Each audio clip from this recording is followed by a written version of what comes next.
Alright, testing, 1, 2, 3. What's going on, fellow rogues? It's Mass Mayor here, and welcome in for episode 1 for Outer Wilds. Not to be confused with the Outer Worlds, considering I actually at times have mixed the two games up, not in games themselves, but the actual titles. But this has nothing to do with the Outer Worlds.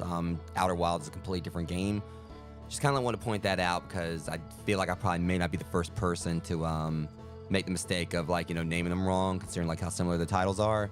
But anyways, Outer Wilds, this has been something I've owned for a while now, and just now finally, got around to actually playing it. The whole concept behind this game that I know of is that it has a similar time mechanic to the Legend of Zelda Majora's Mask, but with the whole sense of you have a limited amount of time to kind of play through before everything starts over. And Majora's Mask is my favorite Legend of Zelda game out of the ones I played. And even if I, went in and started playing more, the Zelda series, more exclusive, more extensively, probably would still say Majora's Mask is probably still gonna be my favorite. I played Ocarina of Time. I'm currently doing a playthrough on this channel for A Link to the Past. But yeah, Ocarina of Time, Link to the Past, Majora's Mask, and Twilight Princess. Those are the ones I beat. And I played some of the other ones, to some extent, like the Wind Waker, which I eventually want to get around to actually, playing through the Wind Waker. I would this went for me that doing a explanation about this game, and I went and started talking about Zelda. But yeah, it's basically, like I said, it has a time mechanic, I think supposed to be similar to Majora's Mask. And that you have a certain amount of time to do stuff and progress before basically everything ends and then starts over in an endless cycle. With Majora's Mask, the way it worked, that you got to keep some things that you'd gained previously. I believe you got to keep your masks. I believe there was so much that you got to keep your masks. You got to keep some other items, but you had to pretty much start over all your progress that you had made on other things story wise. And which was pretty much it was one of those things that could turn that could some people enjoy and some people didn't, because obviously you have to do stuff and then kind of how to kind of explain it, best way I can kind of say it is that as you play, you learn more stuff, so you can kind of go in and do things quicker. So it means you're able to progress a whole lot faster. You can kind of make a beeline for something you want to do in the game that you want to focus on, and then go through and actually finish it. And then you don't have to worry about it anymore. You get the reward from it, and then bam, done. So you get your health upgrades, your items and everything. And that makes it where, you know, you don't have to worry about going back through and doing that again. You can go and focus on something else. And it kind of gives like a Metroidvania vibe in that you get like items that you can use for other tasks. So kind of like par for the course with like Legend of Zelda anyway, you know, in the sense that in a lot of other games where you need like a particular item, you know, move forward. So I don't know exactly how that system's going to work here. But I am, you know, excited to try this out because I've had it for a while and I've yet to get around to playing it. To me, it kind of makes me think of like a little bit of No Man's Sky with like, you know, how it looks in regards to space traversal, but probably like obviously a lot less extensive. With you also having like a time frame to do things. So Majora's Mask mixed with No Man's Sky, you know, in regards to space travel and such, you know, using a ship to get from planet to planet. But anyways, without further ado, we're going to go and jump on and see what this game's like. I've heard like some people say that even with like the whole time mechanic, it's actually more relaxing. And, you know, I guess it's like kind of like going in knowing what to expect, that, you know, you have like a limited amount of time to do stuff, so try to find what to focus on. I guess that's how it's going to work. So we're going to do a new expedition, make sure everything right here. Pre-flight checklist. It's pre-flight checklist. All right, so at least you can freeze time when translating text, when reading ship logs, when talking to others. I'm going to probably keep that like that. Keep character animations playing during conversation. So yeah, I kind of want to keep that. All right, we're gonna like try to change this. Hang on. Well, I don't want to do 1440.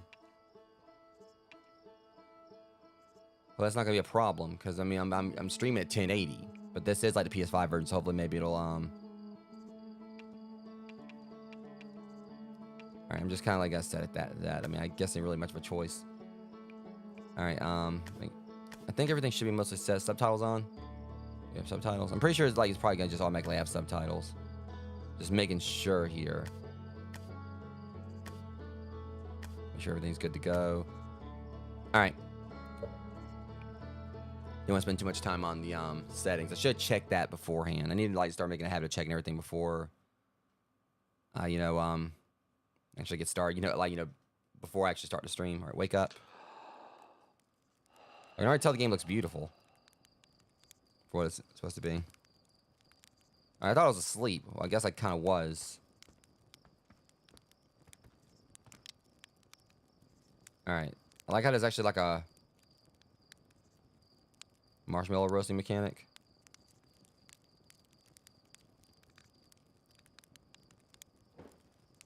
Oh.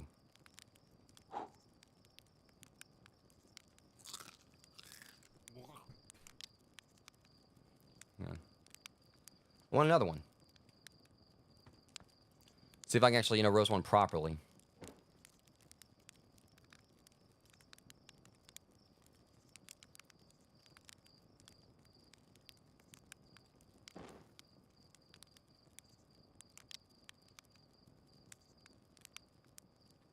Yeah, like, apparently there's like a little art to like roasting marshmallows here.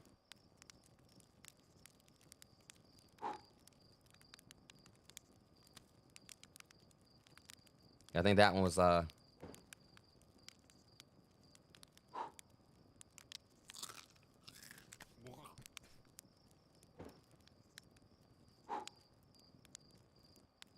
okay, so is there like something?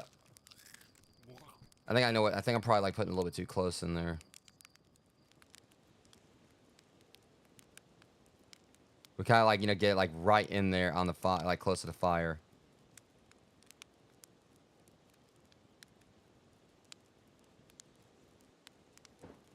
Shit.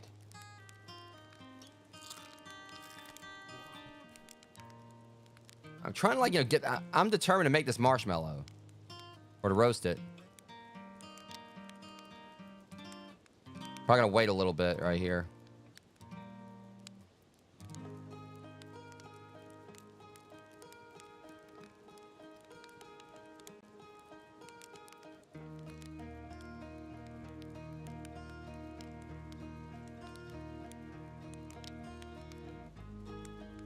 My guess is I just gotta like kind of hold it right there, and I can't hold it too close.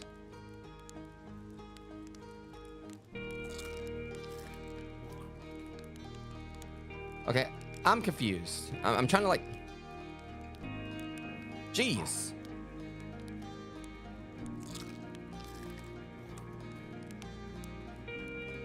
Yeah, I mean, I don't know if there's like some kind of particular mechanic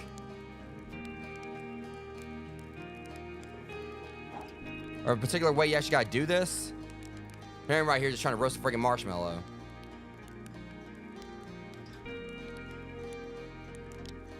When I could just be playing the game.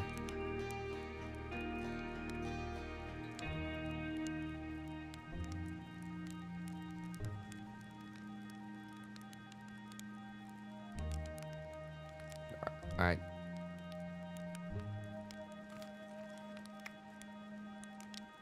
Okay, it seemed like he enjoyed that one.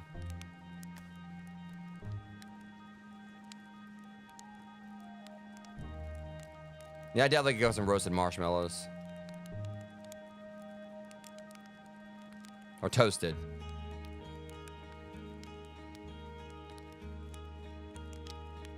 Okay, I'm watching like the smoke right there.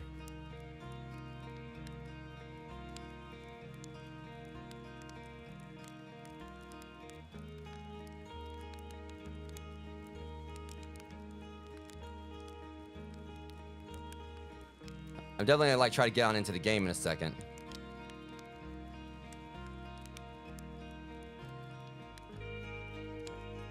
Okay, this thing looks charcoaled.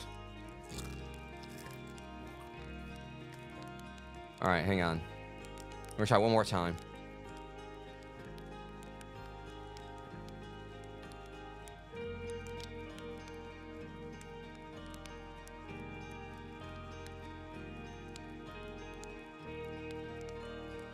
What about now? Okay, maybe I got it. I don't know. I don't know if there's a trophy for like roasting a marshmallow properly, by the way. Let's go and get on into it. This thing is, time ain't gonna be standing still for us. Talk to Slate. That's our pilot. Back from your pre-launch camp out under the stars, I see. So it's launch day, eh? Seems like only yesterday you joined the space program and suddenly here you are, leaving on your first solo voyage. What do you say? Ready to get this beauty off the ground? It's all fueled up and ready to go? Are you sure you fixed the retro rockets? That was only a problem one time. And then maybe a few times after that, but hey, no reason to dwell on the past, right? I mean, if I'm gonna be like, doing interstellar travel, that could end up like with me traveling back to the planet, this planet like very quickly at, at terminal velocity, I think it is kind of a problem. Anyways, you need to get the launch codes from Hornfields to the observatory before you can lift off. Just bring those here once you've said your goodbyes or whatever.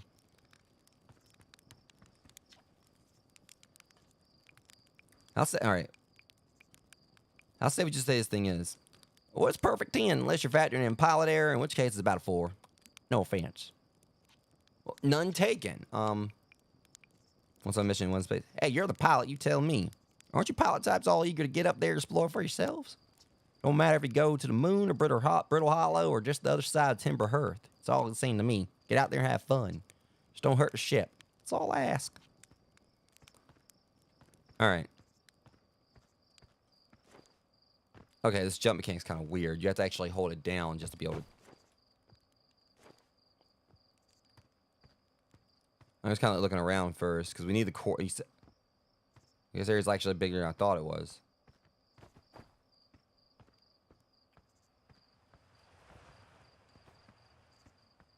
Hey, Mika. Hey, it's you. Slate said you're blasting off in your ship today. I'm really excited to see the launch. Aren't you going to go into space? Aren't you? You better not have changed your mind.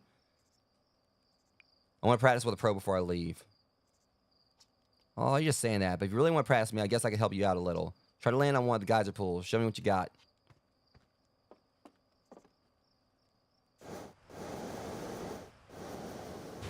Okay, yeah, this ain't gonna... Oh, boy.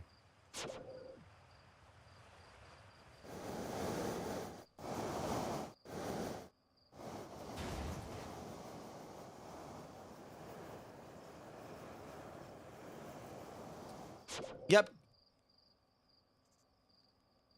I appreciate it, Ad.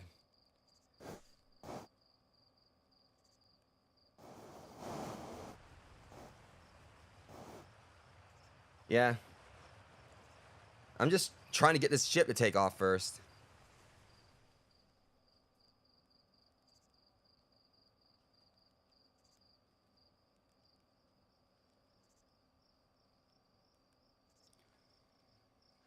Yeah, it's... Let's see. I mean, I landed... Well, Landed for a second.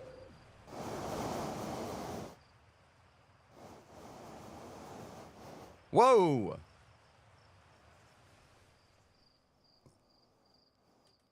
Okay, that moon was passing a little bit too quick. At least it didn't have a face on it. Yeah, if this is actually how the ships fly, this is gonna be this is gonna be tricky.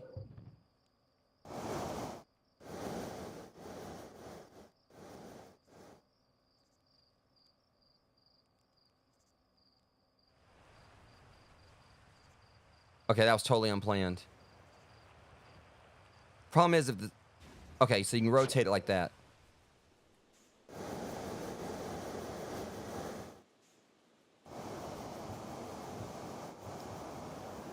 Yeah, the flight mechanics are definitely gonna take some getting used to.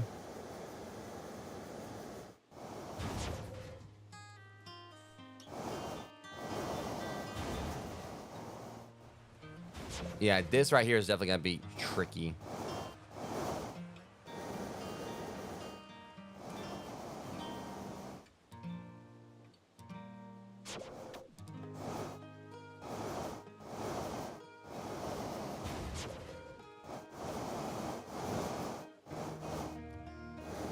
Ah, crap. Okay.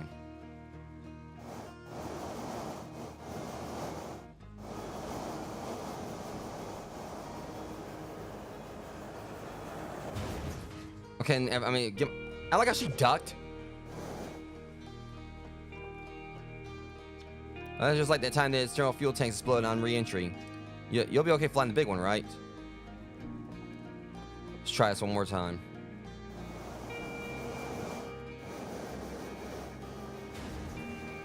That's the thing, like, you just, like...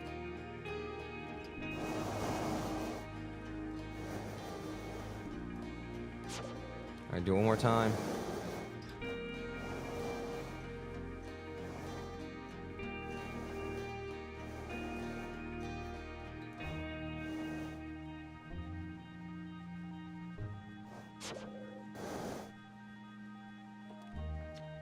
While you're landing, that's why Slate lets you fly the real thing, huh? I wouldn't say that. Whew, this is gonna be a... This might be a bit tricky.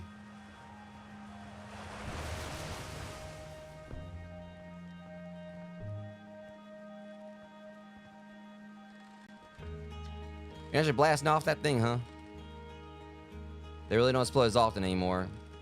I'm told my odds of survival are statistically quite high. Yeah, the space program's certainly come a long way. Should probably thank you for causing fewer flash fires than your predecessors.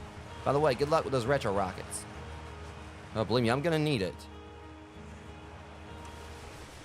This projector is linked to our Sky Shutter satellite, which is currently orbiting temperate Earth.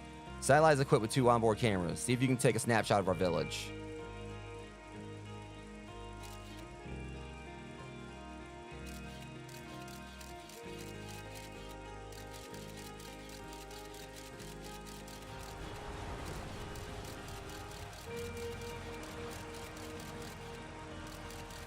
If I find it.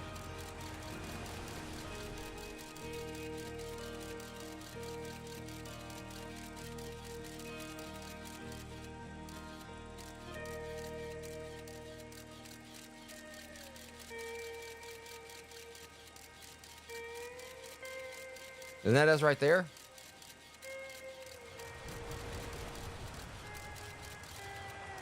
Yeah, this is so tricky. Just trying to understand all the mechanics here. I still gotta get in and fly this ship.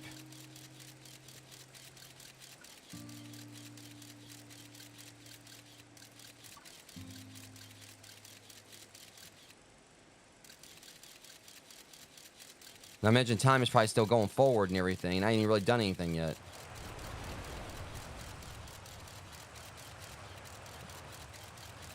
So I'd take like a snapshot of the village, but...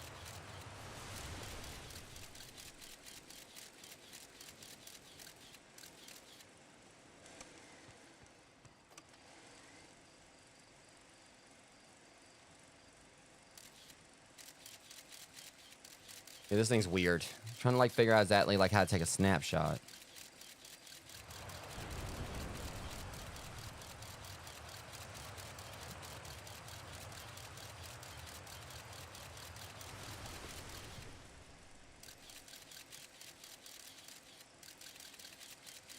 I thought I saw the village earlier, but maybe I gotta, like, get what I think is the village or whatever, and then, like, turn it around. So we do this. Get right here.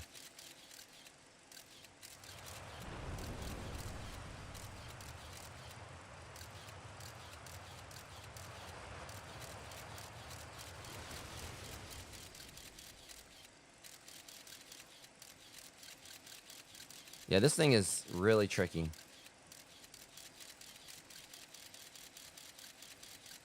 Also, it just said take a snapshot of the village and everything. I think, like, a lot of this is just, like, set here where it just, like, make me waste time, so, like, everything ends up blowing up. Also, I'm just trying to learn the game's mechanics.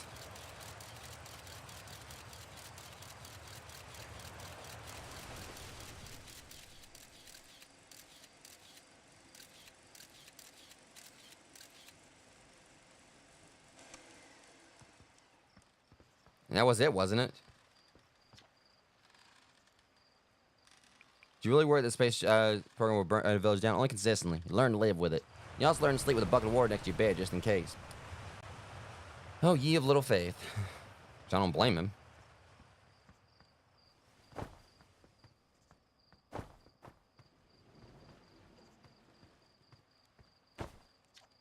This pilot seat, used by a pioneering engineer, astronaut, Feldspar, is all that remains of our inaugural flight into space. What happened to Feldspar?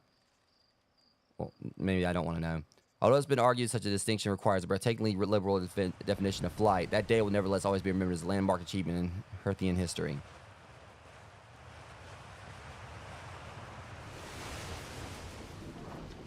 So it's launch day, huh? I was going to miss you.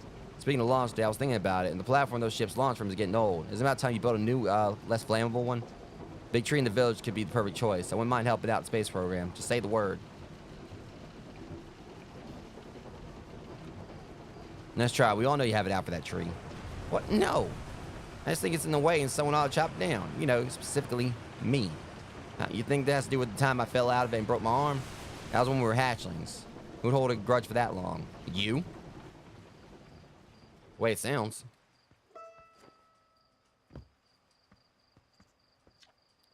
Hello there, Space Cadet. I heard you live in the crater today.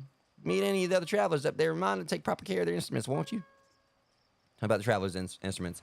Oh, sure. I made all their instruments, you know. Let me see. There's Cursed drums, Ryback's banjo, and Gabbro's flute. And Feldspar's harmonica, of course, though Feldspar's been missing for a long time. So that's having this Feldspar. Sometimes it feels just like just yesterday we're playing their harmonica around the campfire. Anyway, you hear music in space, that'll be one of the space programs of the travelers. If you like company, you can always pull out your signal scope and track them down. We live that long.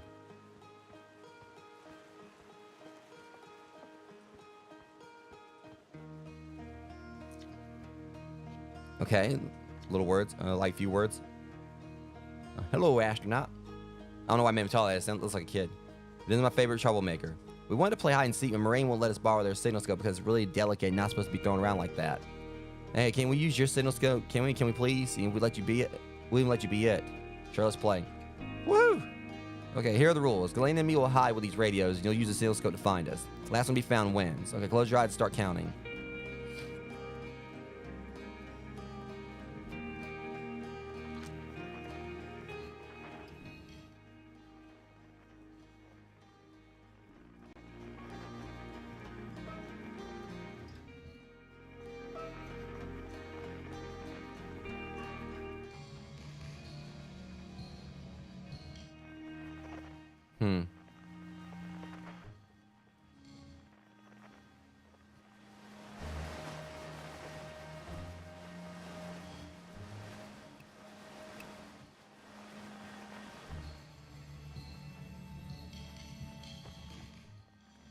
Okay, I think I get it.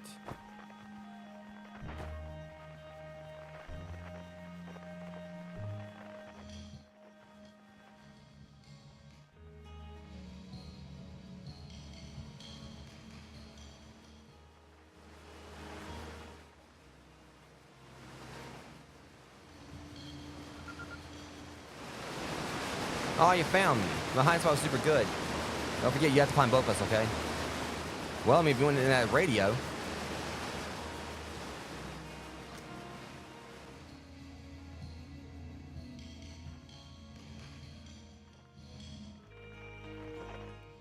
You know, that's the same thing he did.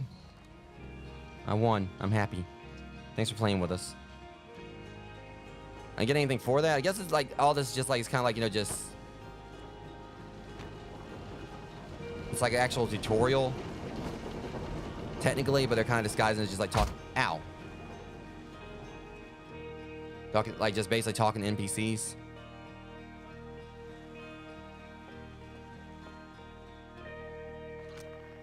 Where since like, no, I got this thing now.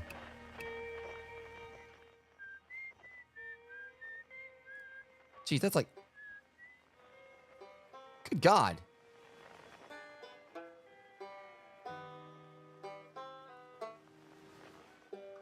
Well, at least I know I can... This is how good... Well, this thing can track.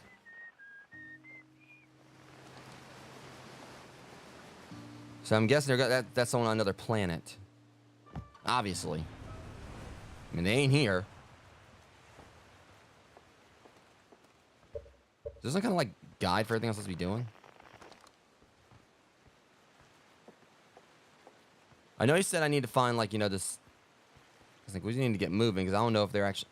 I want us to work on that.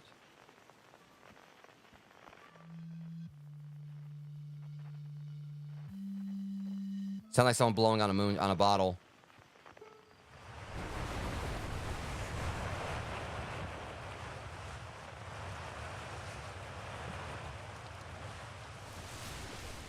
Yo, Hatchling. Here you're leaving us to seek adventure among the stars. When you turn, let's you and me and Goslin open a bottle of the good stuff. I'm listening to adventures among the one star, actually. Other stars aren't too far away. The good stuff is less delicious sap wine and more daunting digestive challenge. An iron stomach is the mark of a true Hearthian, my friend. Our hardy hunter-gatherer lifestyle stems from trial and error, by which I mean our ancestors survived eating a lot of bad things. So in other words, Mithridatism. You know, building up a tolerance to poison.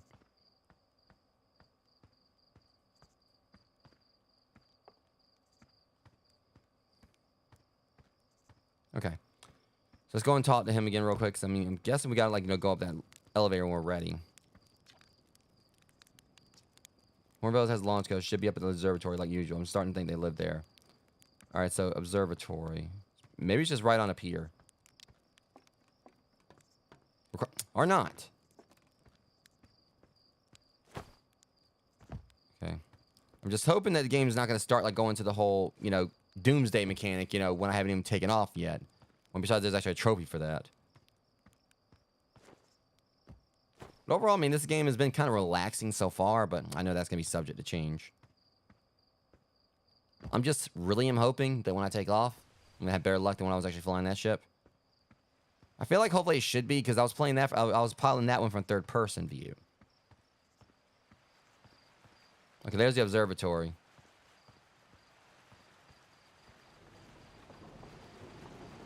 Like I feel like getting there and getting a first person view, maybe I'll be able to pilot it a little bit easier.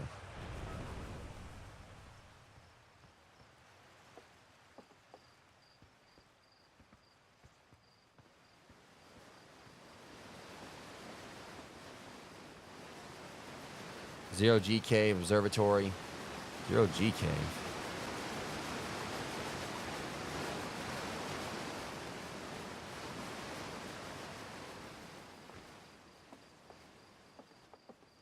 I do like how the sky looks. Unless this game just looks, you know, cool all around. I'm already enjoying it, so. What dat? What you playing with? Arcos. Hi, astronaut. You know the patch of ghost matter inside this fence? Gotham said it used to be bigger than when they were hatching. When they were hatchling. Because ghost matter evaporates. Just takes a super long time to go away. I hope there's still ghost matter in the village when I've grown up. Ghost matter is awesome.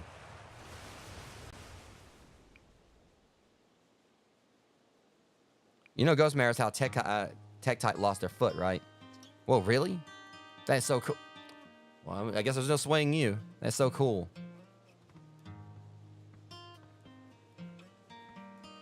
Oh, they definitely know how to do a sunrise. It's unrelated. I don't know if it's just because like it's spherical shaped or whatever. But that planet right there is made me like think of one thing. I really want pizza.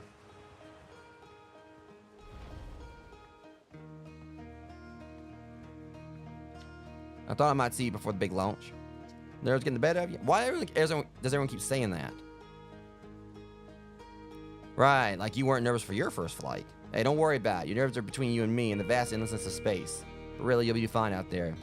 I'd worry more about the ship if I were you. Hopefully that lunatic slate at least fixed the retro rockets. So listen, there's a satellite, which is definitely not just a piece of broken mine equipment set up down in the zero-G cave in need of repairs. If you're looking for a little last-minute zero-G practice, head down to the lift and into the cave. Or don't, as long as you're confident you can make the ship repairs in space. Cool, get to it. Try not to concuss yourself right before your first launch. Thank you. I was already worried like enough about being able to fly, because, you know, that toy, you know, that model spaceship is like anything to go by.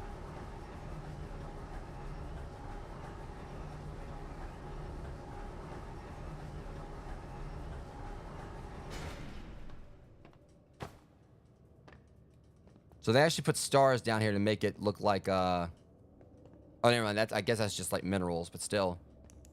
Kind of like, looks like we're walking through like a little mini galaxy.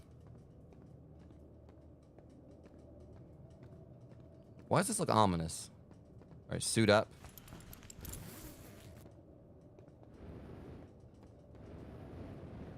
Okay, so I got a jetpack now.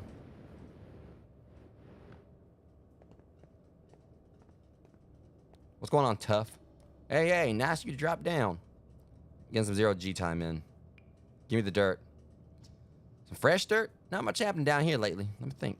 Come think of it, Tectile saw something crash outside the village crater earlier. That's new and different. Oh, hey, how about that? Yeah, they were on fire watch with the old scout launcher and saw smoke, so they went to check it out. Safety first, right? No, I'm kidding. I said that to Tectile once. Pretty rude how long they laughed for, if you ask me. So it looks like it actually shows like the gravity down here, so... Oh, I see what they're talking about now.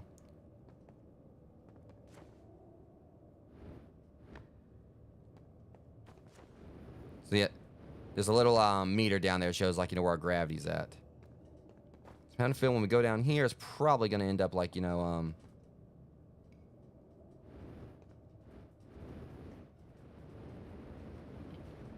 Now, see, now this right here ain't that bad.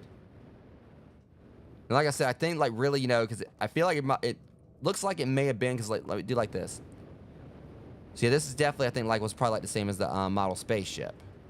Just as a first-person view now, where, so now I kind of got more of a grasp on what I'm doing.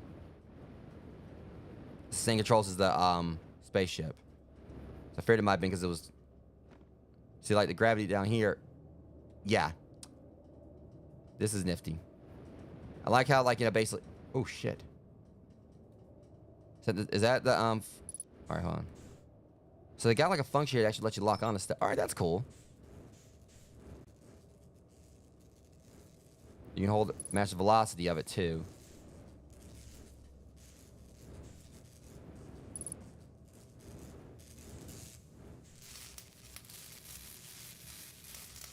That's one. So, yeah, it's really, like, you know... So since there's, like, no actual gravity down here, whatever I can tell... I don't actually have to, like, use the flat... Alright, never mind. So never mind, my thrust is still on. I guess I am in zero-G, so...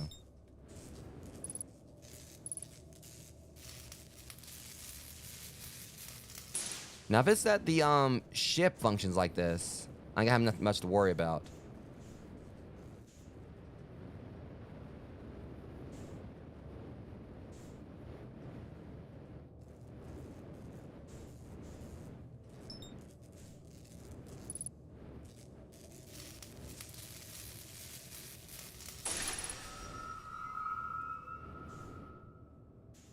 Well, a train simulation. That wasn't a train simulation. That was like manual labor.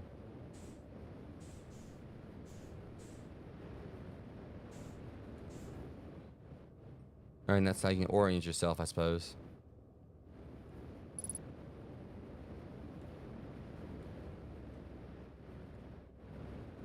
Okay, yeah. So that wasn't that bad. And like I said, that's how the ship operates. Shouldn't have too many problems. We'll see though.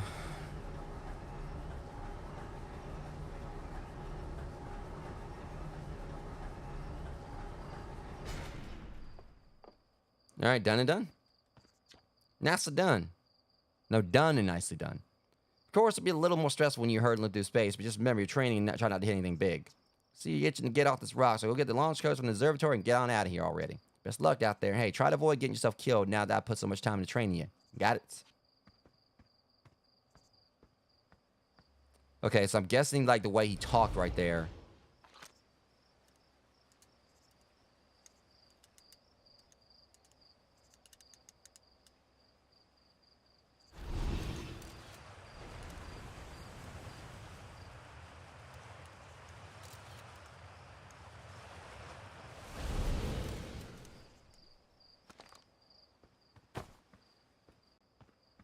Danger. Inside this fence is a pocket of ghost matter, a strange and dangerous substance that's visible to the naked eye. The good news is that you can detect ghost matter with a camera. Moving through the ghost matter is uniquely painful and probably kill you. Don't complain to me if you hurt yourself fooling around. Alright, so that was just kind of showing me that I can actually see it with a camera.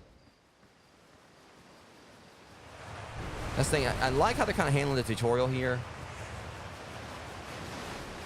That is what this is. Of course, I just gotta find the observatory now. Oh, heck, it's over there. Scout launcher. North Youngbart Crater. Northwest Geyser Mountains. Grove Crater. And finally, Lomai Ruins. What's this thing do?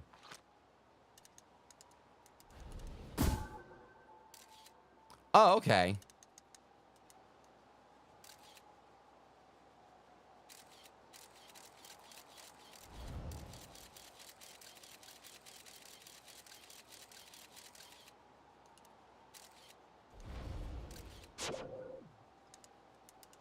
That's pretty nifty.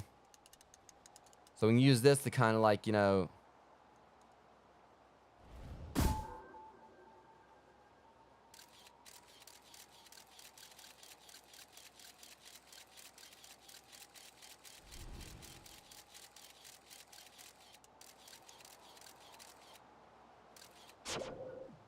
Alright, so this is kind of like, I guess, a way for us to... I don't know if there's going to be any kind of anything attached to that or what.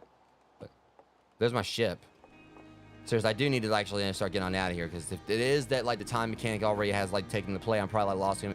It said... I don't know if it has or not. Because it says it's supposed to be, like, you know, I think, like, 22 minutes. I think you're supposed to have, like, 22 minutes of it, you know, before everything goes to hell. And I've definitely been playing longer than that. So I'm guessing, like, once you get out of the... you know, once you get into space is where everything starts, you know. Outer Wilds Avengers founding members. Clockwise, top left, Hornfels, Gossen, Slayton, Feldspar. Why did they make me think like the aliens from Mac and Me? Just with extra eyes. Outer Wilds Ventures, Timberhurst's first and only space program, was founded to explore the farthest reaches of our solar system.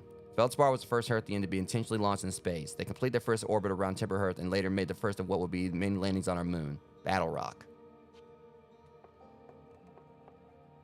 What's that? This markedly intact statue was carved by the Nomai, an ancient species who dwelled in our solar system thousands of years ago. The statue provides us with our most detailed look yet at the Nomai, appear to have been covered with a layer of fur. Another decorative jewelry that's been carved as part of the antlers. Although there are artifacts and structures that have been found on almost every planet in their solar system, we still have no idea where the species came from or what happened to them. Hey, it's my favorite astronaut. Launch day at last, huh, buddy? It's translator's tools inaugural flight too. So excited it's making me nauseous. Just think, you'll be able to translate any Nomai text you want, anywhere you are. Two of us put a lot of hours in inventing that tool, so don't break it, okay? Oh, jeez. Do not break it. Ignore me, okay? I'm just nervous. I'm not even the one going to space. How you feeling? I'm excited. Good. You've only been waiting for this day since we were hatchlings. I can't wait to see all your training pay off. So what's the dirt? You just see a new Nomai statue? Of course. I knew you want to see it before you head off. Hornfield's just finished prepping it for display today. Amazing, isn't it? Makes me wish we could see all that real life, what a real live Nomai looks like. But I guess this is as close as we'll ever get. Check it out. Looks like they had fur. Fur's weird. This is the first fully intact statue ever found, you know. For how old it is, it's in great shape. Jeez, got a little carried away there. Go on. I have a ship to launch. Take care of yourself out there, you hear?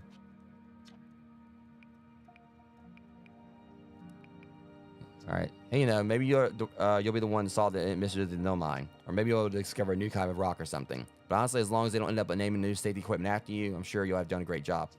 Thanks. That's comforting.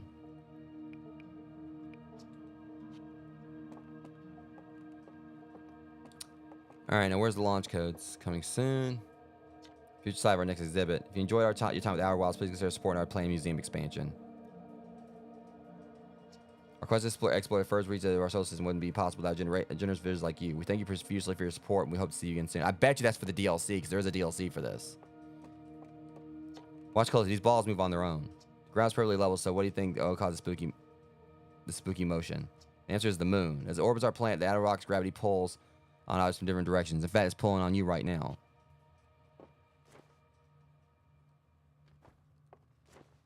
Yeah, not me, like just messing at the center of gravity. Stars like our sun generate light and heat by fusing hydrogen and helium. As it grows older, the star runs out of hydrogen and starts to contract.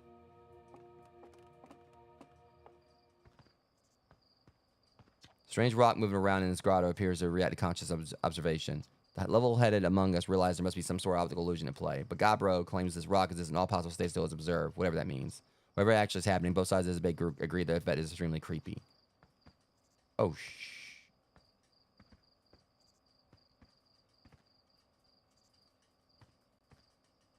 Okay, I'm just going to go ahead and just leave your weeping angel ass on out here. The star's core contracts. It gets hotter, causing the outer layers to expand. The star has become a red giant. When the core is hot enough, it starts to fuse helium into carbon. Oh, so we're basically dealing with, I guess, like with a heat death. The star is massive enough it will continue to fuse carbon into even heavier elements like iron. Ultimately, the star will collapse under its own gravity and explode in a violent event called a supernova. Well, yeah, supernova heat. Based on Church's observations, this will one day be the fate of our own sun. I kind of feel like they're basically talking about like what everyone says is gonna be like millions of years from now. What would be called like apparently the heat death of the universe if it ever happens. This anglerfish specimen was found attached to the landing gear of one of our ships that flew close to Dark Bramble. It appears well suited to living in the dark place with minimal atmosphere.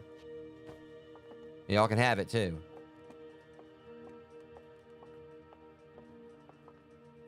What you see here are parts of the Nomai skeleton. We can tell from their skulls that they possess antlers and quite unusually only 3 eyes. I like that's unusual for these guys because like they have 4 eyes. The Nomai body was most likely adapted for living exclusively on land. The difference in the Nomai's anatomy, such as their shockingly fragile bone structure, shows us that Herthians couldn't have descended from Nomian ancestors. It's not clear where the Nomai originated from or why they disappeared. We hope to find more clues to this puzzle as we explore our solar system. The Nomai technology brought back from space by our astronauts has been a great boon to Outer Wilds ventures, allowing us to modify expedition gear in exciting and useful ways. For example, the little Scout now boasts a warp retrieval capability that allows astronauts to recall their scouts almost instantly, to dramatically reduce the number of scouts lost to the depths of space. Aside from the dwellings and structures they built, the Nomai also made art. This decorative pottery was discovered on Brittle Hollow. Some ancient Nomai art depicts strange animals, foreign celestial objects, and other subjects that can't be found in our solar system, which makes us wonder whether the Nomai originated elsewhere in the universe or simply had vibrant imaginations. Were the Nomai born in our solar system, or were they born among other stars and planets? And if they were, how and why did they come here? These are just some of the questions we hope to answer through further xenoarchaeological expeditions. We're going to be taking off soon, I promise. We're almost there. I just like kind of want to look at this, see if there's anything that's going to kind of like give me a heads up on what we're going to be dealing with out there. This piece of Nomai writing is essential to deciphering their unique language. Although this text is linear, Nomai text often branches off from a central point. Interestingly, each branch tends to be written by a different author.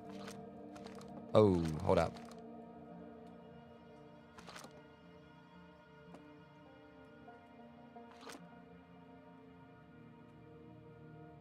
Okay. We're nearly ready. Felix and I have finished construction, and she says calibrating the device won't take long.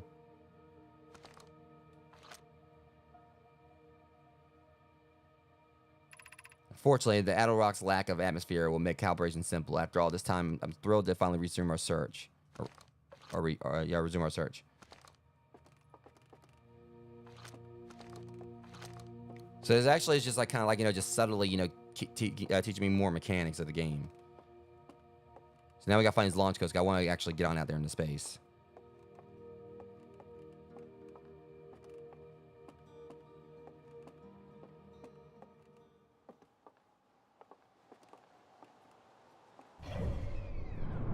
Whoa. Alright, so Giant's Deep.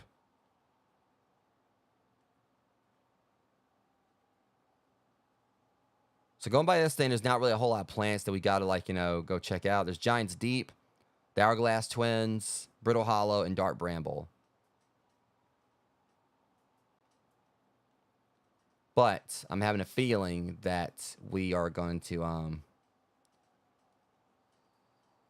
just because there's only like a few planets, doesn't necessarily mean that, you know, it's not going to be extensive. The Hourglass Twins, Ash Twin, and Ember Twin.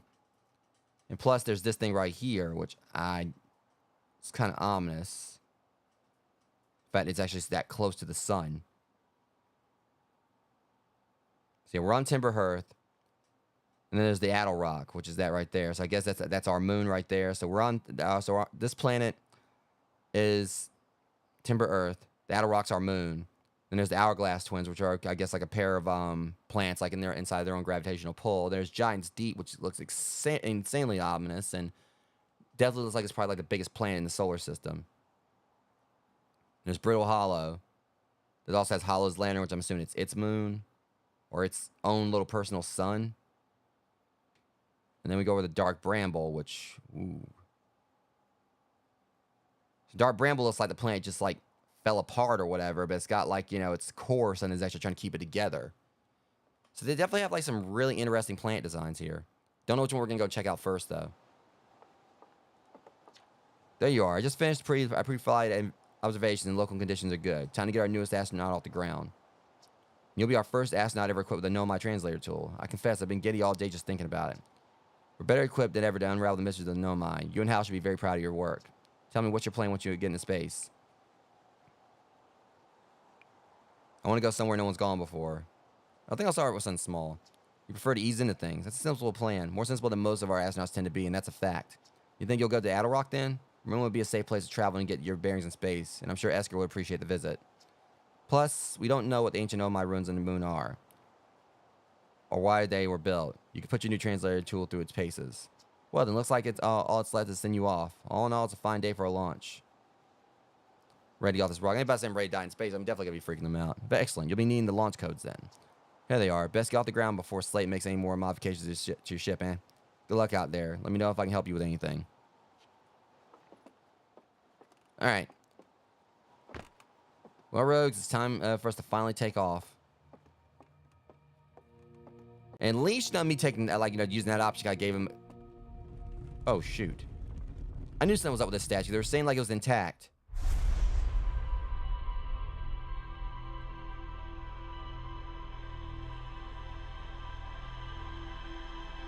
So I basically just recorded pretty much everything I just did.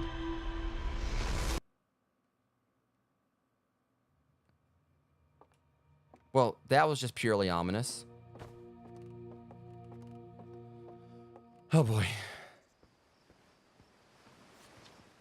Hey, so did you get a good look at the Nomai statue? Actually, I don't think I'm doing the wrong voice for him. Statue letting me open its eyes. Oh, whoa, the statue was doing what? So its eyes open, and then you saw images from your own memories and glowing lights half flying around. You mean like a hallucination? Listen, no offense, but are you sure you're okay to launch, like medically speaking? No, that statue is definitely weird.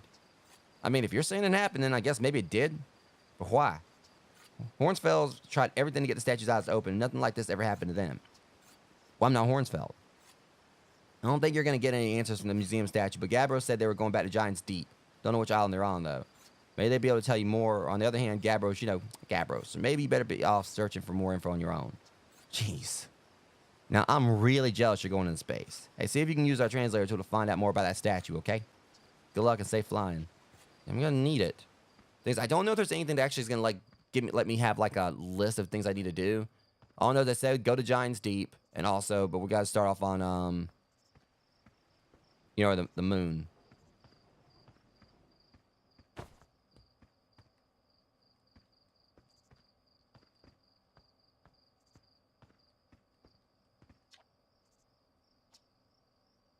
Are you going to space and never come back like Feldspar did? I wouldn't say that.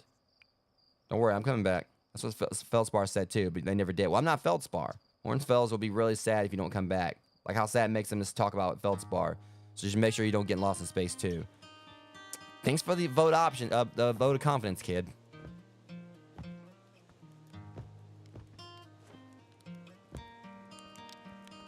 So you ready to take off? The excitement of launch is fun and all, but you can't wait to get back and work on a new ship. We're gonna face an autopilot's avoidance system for this one.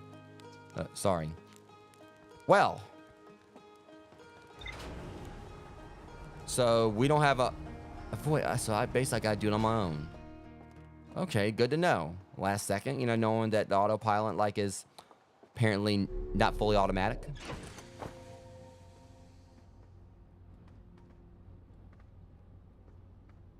Is there not a bed on this thing? Fair if I'm actually maybe gonna possibly go out for extended periods where maybe I'd have like a bed. So you have the Hourglass Twins, Timber Hearth, you have the Addle Rock, Hollow's Lantern, Brittle Hollow, Giant's Deep, the Interloper. Dark Brown. I'm guessing the Interloper maybe is like a comet they have that, you know,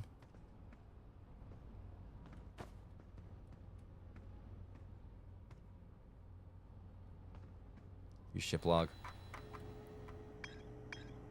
View entries. Alright.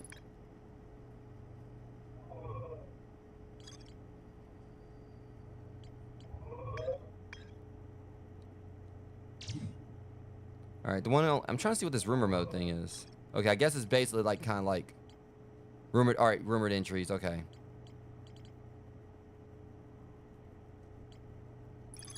How says Gabbro went back in the Giant's Deep to try and learn more about the Nomai statue in the observatory. Okay, I get it now. Here there are Nomai ruins somewhere in the Addle Rock. No one knows what they are or why they were built. The Nomai text in the observatory talks about calibrating some sort of device on the Addle Rock. Some of the Esker is still stationed on the Addle Rock. They've been there by themselves for a while. Alright, so this is basically, you know, how we can kind of like keep track of everything we're looking into.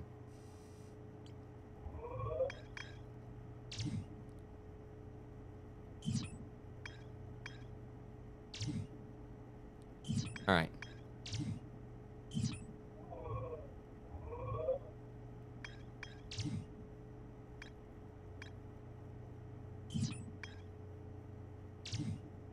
Okay.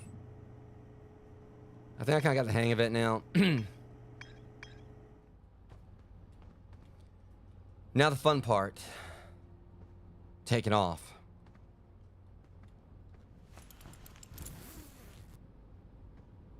Okay, I might actually need like a... Alright, so I'm gonna have to just use that if I'm heading out of the ship, methinks. Well. Here we go.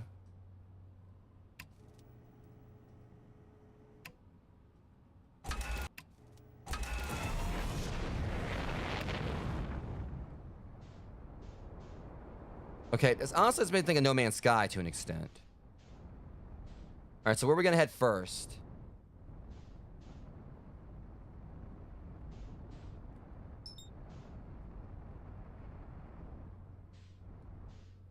Hang on.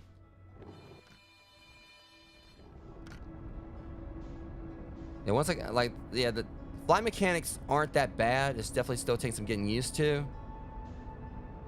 Kind of makes me think of No Man's Sky to an extent. See if we can kind of do something real quick.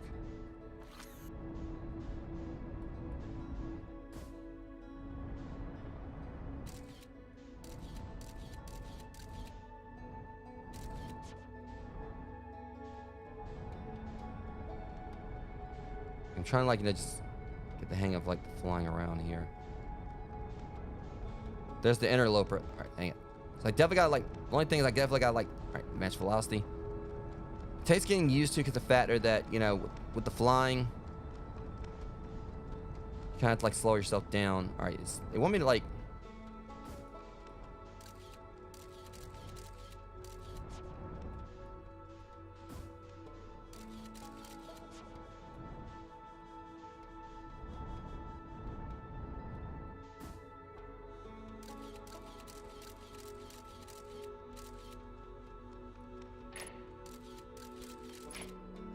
okay, yeah, so this is, oh, shit. Wow, you come in, like, really fast on this game. Jeez.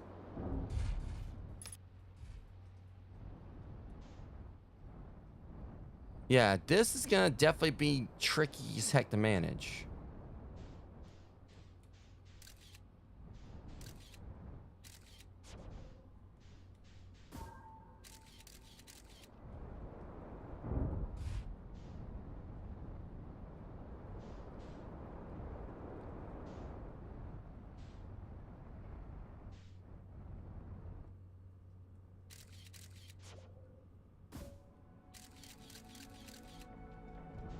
Okay.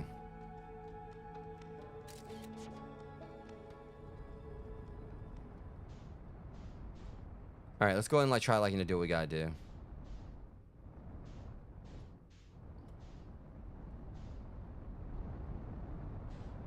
My oxygen takes damage and my upper hull's damage, which ain't good. All right.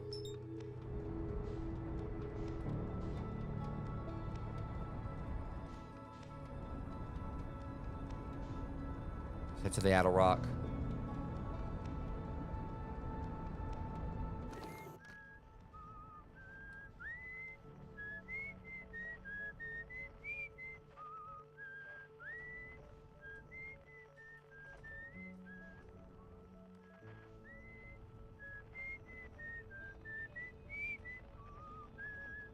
Yeah, this is definitely...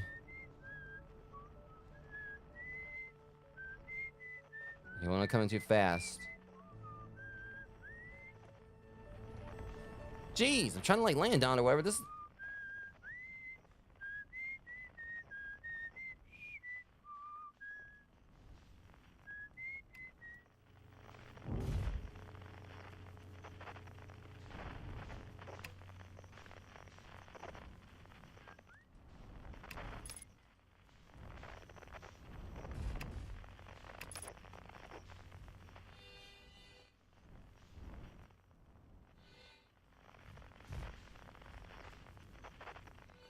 The lander... Okay, like, this is frustrating, like, trying to land on this stupid thing.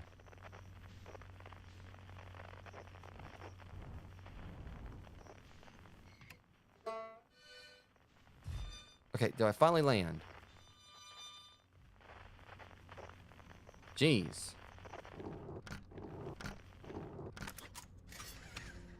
Ah.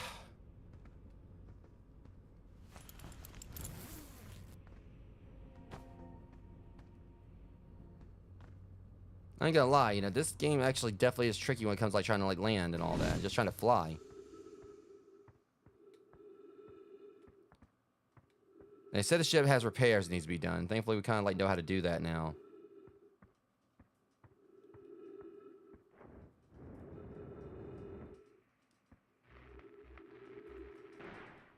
Okay, what else needs to be repaired?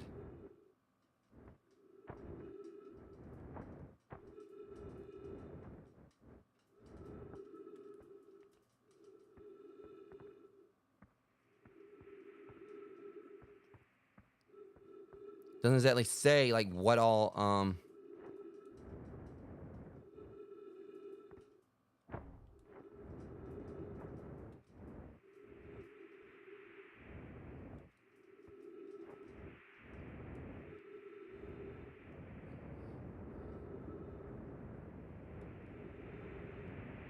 yeah, there we go.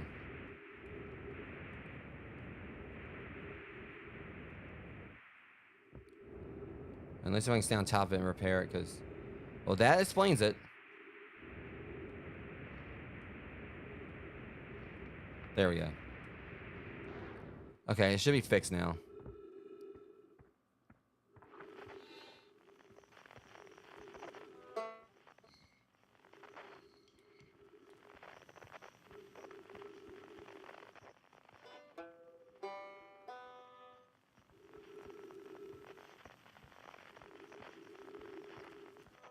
Okay, they're over there, but I swear, like, it said like someone was over here on the Addle Rock. I'm not seeing anything.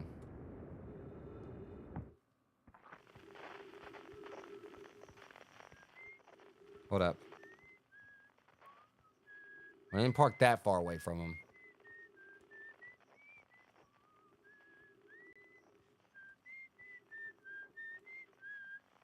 He's over here.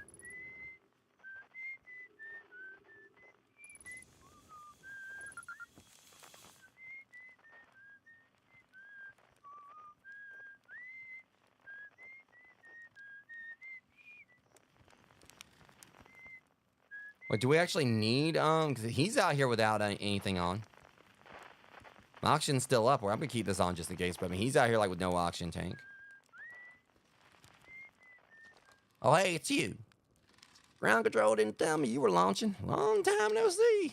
Actually, I guess it's been a long time since I've seen anyone. Don't the other travelers come by? Lunar outposts saw more traffic back when our ships were less sophisticated and needed more frequent repairs. Nowadays, it's mostly used to keep a set of eyes on things. Sometimes Shirk comes by and says hi, but Gabbro is Gabbro, and you know how Ryback feels about unnecessary space flight. Don't go, I mean, anything else you want to ask? Seems lonely up here. A little. I'm in touch with ground control. Hornfells and Gosson mostly. And they radio up chat now and then. And when ground control forgets, I'm up here. And they usually do. I launched my little scout to village. They forget about you? I don't blame them. For one, I don't check in as often as the other travelers since I'm always in one place. It's not so bad up here. Really, at least it's peaceful and quiet. You don't always get that in our solar system. Let alone our village. Was that you whistling? Probably, or actually, definitely. The other travelers carry instruments, so they don't bother whistling. You can pick up their music with a signal scope, you know. Best spot for that is North Pole. Great reception. North Pole is marked in red and on your mini-map, but the Outer Rock's a pretty small moon, really. Just go north. Can't miss it. What's this place? Very funny. Oh, stars above. You're serious, aren't you? It's just depressing. Yep. Welcome to the Lunar Outpost, which apparently the space program doesn't bother to teach anyone anymore. When we first started our Outer Wilds, travelers used to bring their ships here all the time for repairs. Spacefaring technology has improved loads since then, but the older ships tended to fall apart a lot, like more than they do now. Using the outpost cut down on the number of launches and landings taking place in the village and also the number of fires. Nowadays, though, it's mostly just me up here raising saplings from timber hearth and keeping an eye on things. I'll talk to you later.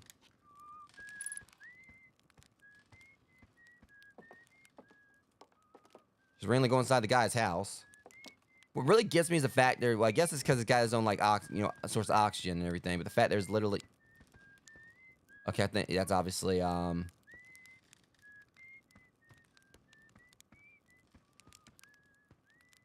Yeah, that's hearth.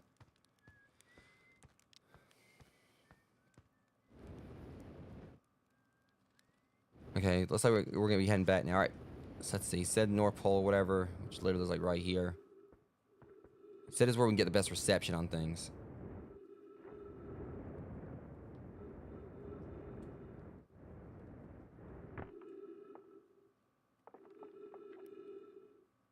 Scope log. Day 48. Still not picking up Ryback's banjo from Brittle Hollow. I'm sure they're fine, but they'll feel better once I can hear their music. Uh-oh. Day 51. Listen to Chirp play for a while today. Unrelated, someone should tell Porphy and Gostin their flirting is not subtle for an aerial perspective. Day 55. Banjo music coming in loud and clear. Sounds like Ryback's doing okay. That oaf, I was worried. Day 63. Today I thought I heard something strange. I don't know. It's probably nothing. Day 70. No, it's back in the day 2. Something strange is coming from Timber Hearth. Day 76. Okay, now this is crazy, but the sound from Timber Hearth sounds that like Philipsbar's harmonica, but Philipsbar disappeared in space ages ago. It can't be them. Day 88. It's still there. It's creepy. Maybe my Snellscope is broken. Better talk to Denise.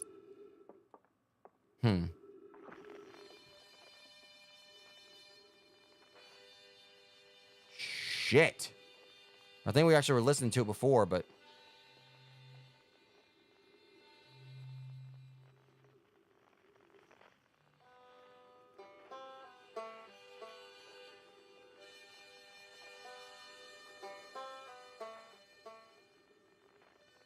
Maybe down in there? Okay.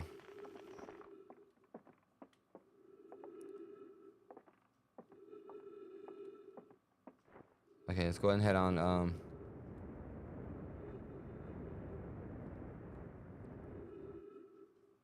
So there's definitely like more of this planet I thought there was. Hey, what's this down here?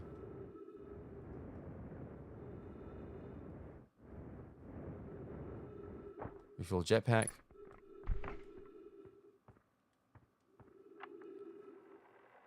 First research notes, property of chart. It's an old crater. The neat thing here is that the composition of the samples I took from the impact site matches the composition of the ice on the outskirts of Dark Bramble. I'd posed that the outer rock was hit with a piece of the planet that used to be where Dark Bramble now lies. Follow up on, maybe there are more fragments of the old planet Dark Bramble destroyed on the other astral bodies in our solar system.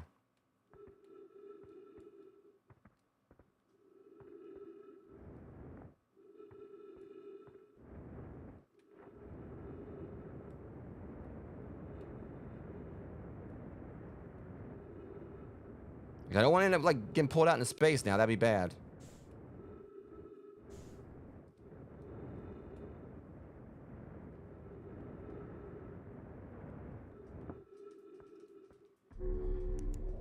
Okay.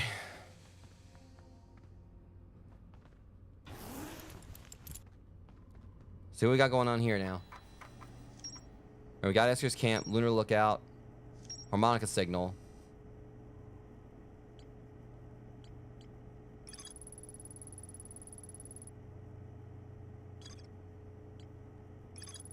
Esker's Signal logs reports harmonica music coming from somewhere in Timber Hearth. They claim it sounds just like Feldspar's harmonica, but Feldspar disappeared in space years ago. Okay.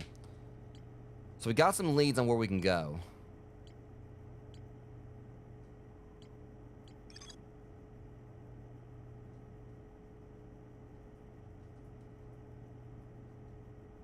Okay, all right, so we're not quite done here yet, actually. So it's saying something about, like, something we gotta calibrate here. And the outer rock's not that big, so, I mean, I should be able to, like, you know, cover the circumference of it, you know, pretty decent, like, pretty...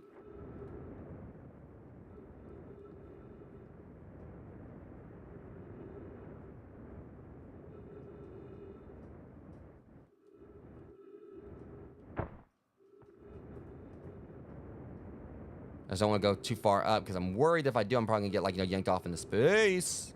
Oh, shit.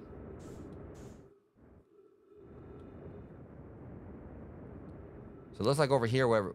Oh, shit. Whoa.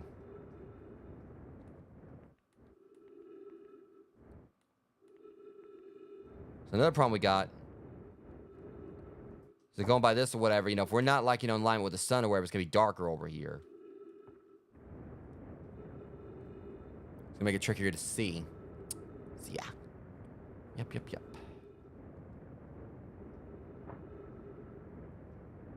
Now, I know we haven't, like, been over this spot before, like, you know, this pole.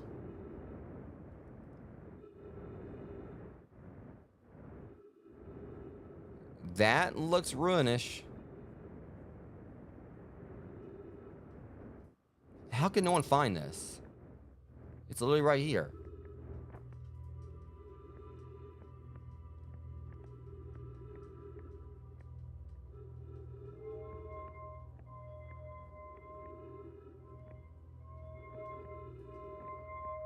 What the hell is this?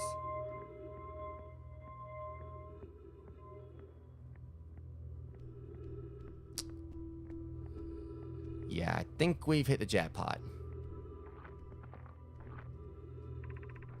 Cool, yes, I was upstairs testing the eye signal locator, and I can hear and follow the signals from the sun, Giant's Deep, and Brittle Hollow.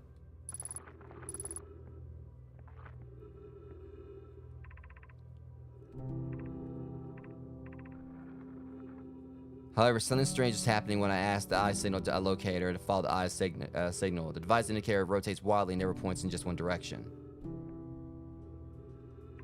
This is a curious result. It's possible the eye has stopped calling out its signal. I see. I most likely calibrated the locator incorrectly. Privet, my apprentice, and I will make adjustments and try again. Update. Disappointingly, everything is correctly calibrated after all. It saddens me to post this, my friends, but I believe this locator cannot detect the eye's signal. We would need to build a more sensitive device if we want to locate the eye of the universe.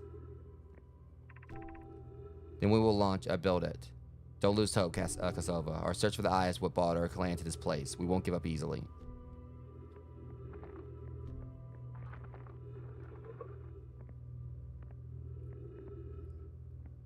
I don't... Like I just being close to trees. Can we insert the scroll here? Okay.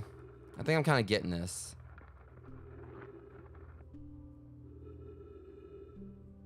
Okay, hold on. Never mind. They're recording. Okay, wow. Wow. I've seen this ruin other travelers' pictures, but seeing it for myself. It's really old, isn't it? Wow, this is the coolest day of my life. Okay, time for some official notes. So this is some kind of nomad locator. It can point out the different plants, which is incredibly cool, by the way. But from what little I can understand the writing here, I think it was built to try to find something specific. I'm not sure. I also was able to translate something about the South Pole of Brittle Hollow, so I'll fly there to see if I can learn more. Yep, just gonna get back in the old ship and take off. Totally safe. Mostly safe. Oh, stars above. Okay. So if it actually lets you keep the progress, like, you know, like, in regards to everything you've learned, that'd be great.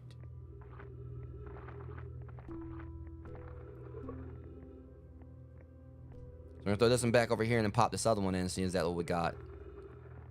Now, it said South Pole of Brittle Hollow.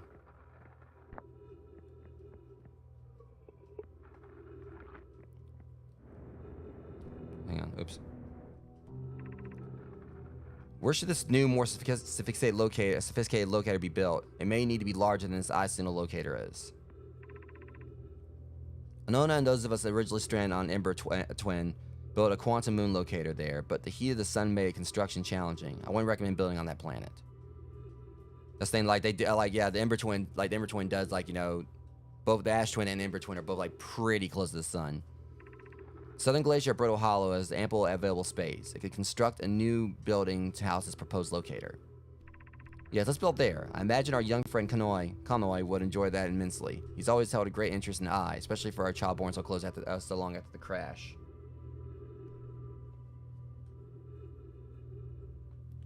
Okay. I keep pushing the wrong button. I will begin construction on Brittle Hollow's South Pole immediately then.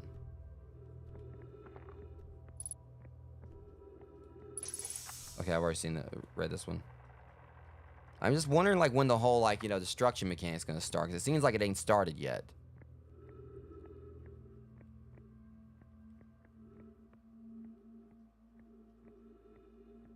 Okay, no, actually, I stand corrected. It totally has. Ooh. Yeah, that's bad.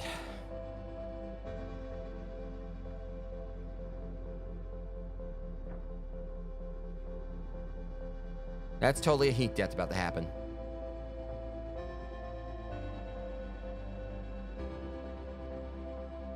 I'm guessing maybe it actually, you know, started after I took off in the ship.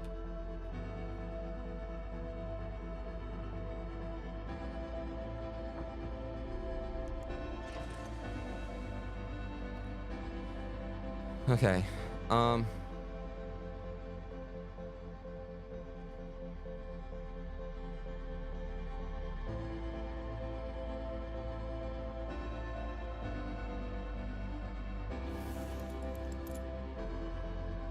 there ain't gonna be, like, really much more I can do here.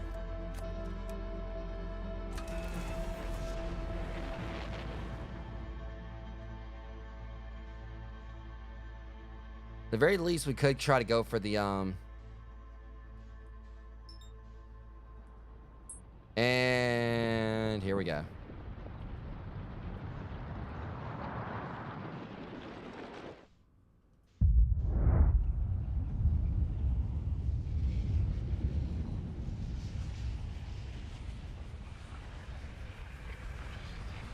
Yeah, I'm dead.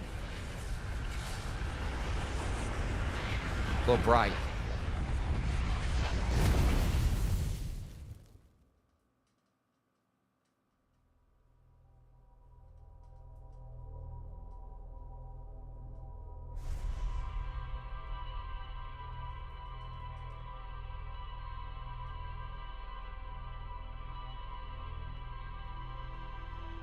So at least now we know that it definitely isn't a play. Oh, it is, definitely. So I guess the Nomai statue or whatever actually kind of, like, I guess, did some kind of link with me to make it where, like, when things go, like, so, yeah, so we're basically gonna keep on waking back up. Kind of got, like, I guess, yeah. So then we already got the launch codes. Hold up, you're going to want to get the launch codes from the observatory for us. I already got them from the observatory, remember? Wait, did I just die or, no? You have a bad dream or something? I won't ask how you got the code, so hurry up and launch before Hornfield decides to ground you for unmedical reasons. I want to see whether this new cockpit stays attached during liftoff. So I guess, like, you know, obviously that launch code then he probably remembered. I don't know. So I feel like if you kept that, hopefully we actually kept our other stuff.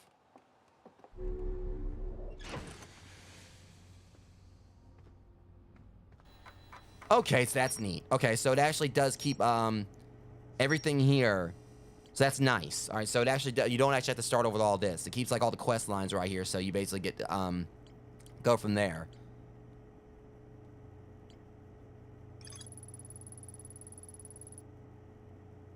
So now as we basically can kind of like, you know, take away the filler, things were already done, and then like, you know, just go ahead and like beeline for other stuff. All right, so that definitely takes a lot of guesswork out. Right back ahead to Brittle Isle to investigate something Nomai was doing at the South Pole. All right, so that's our next stop. We're gonna head to the South Pole here. So it definitely makes this like seem like a lot easier on you or whatever. And that obviously you don't lose everything. You just at the very least, you know, you do have to start fresh. But you get like the progress you had before. So it gives you like, you know, time to kind of go around and keep exploring everything. Now if it was like a permadeath system.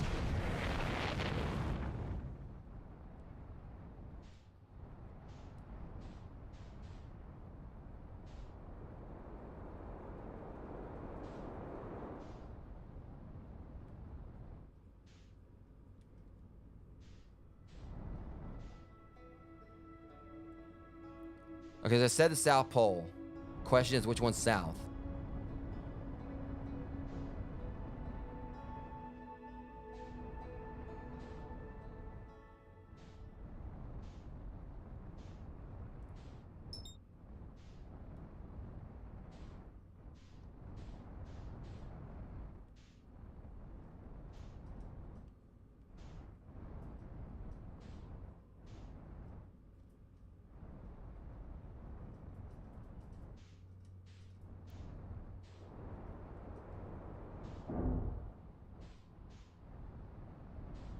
Well, okay, go and check down in here.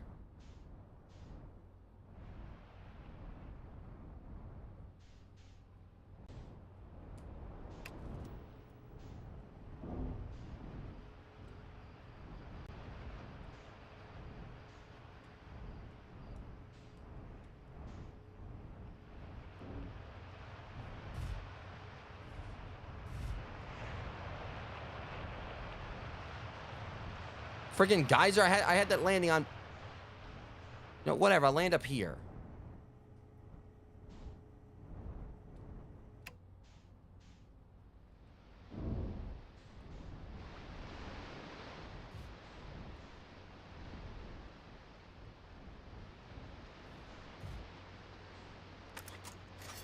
Okay, at least I landed, goodness, at least I landed better that time. Alright, let's go see if we can find anything down here. We're actually at the right spot. We are not at all.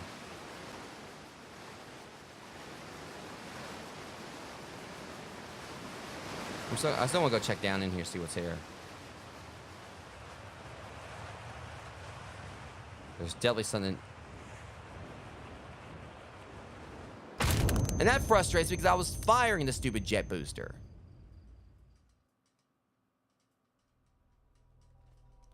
Okay, that just sucked. Yeah, I died, okay.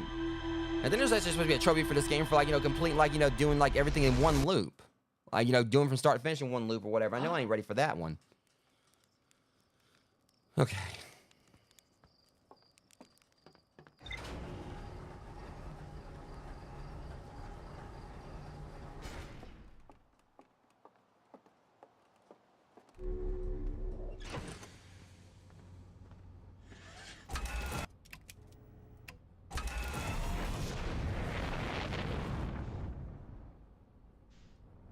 Alright. One thing we gotta, like, fly up high, not just to kind of get out of the gravitational pull.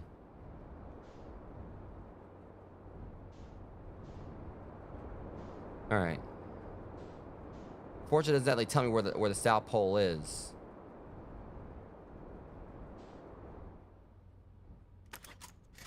I gotta be, like, out there on the planet just to be able to find it.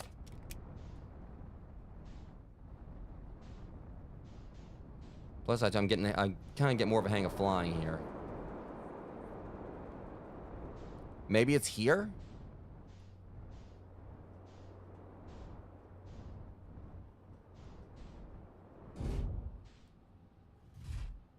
Okay.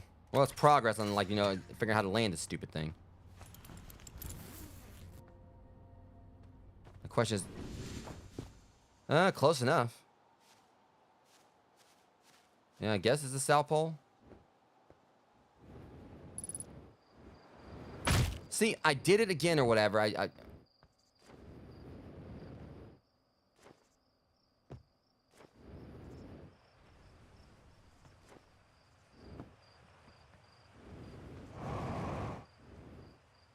right, they're not gonna get me like that again.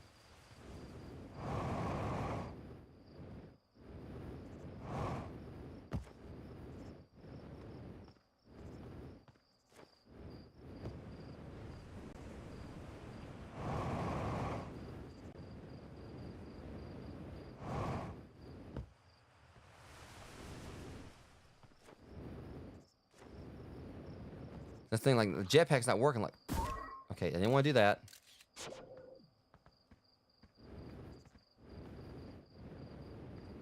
I think I get it. It's because I guess, like, the gravity is so, like, intense here or whatever. All right, I get it now. The gravity says 1.0, so that's what the problem is. I can't use my jetpack. The jetpack's working, but the gravity is it's 1 times what it normally is, so I can't take off. Like, this is how I jump right here.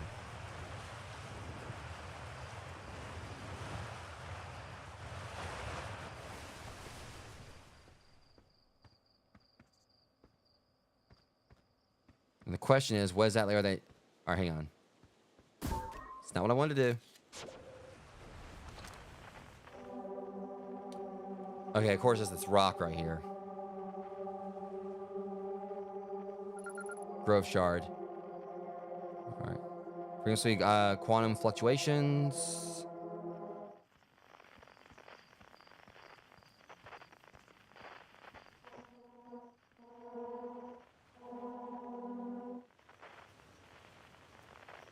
Okay, so there's one. Around 8,000, yeah, 8,000 meters away.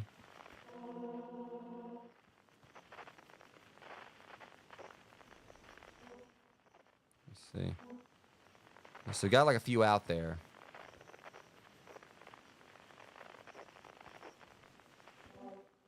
We're in 5 meters. So there's another one at the other pole, I assume. Problem is I can't exactly. Fortunately, I gotta walk out here because like I can't fly.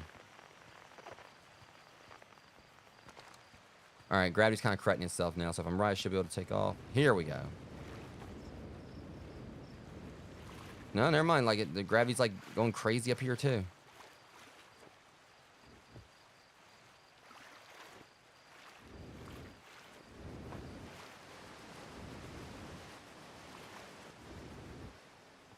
So down there, I'll still not let me take off that easy.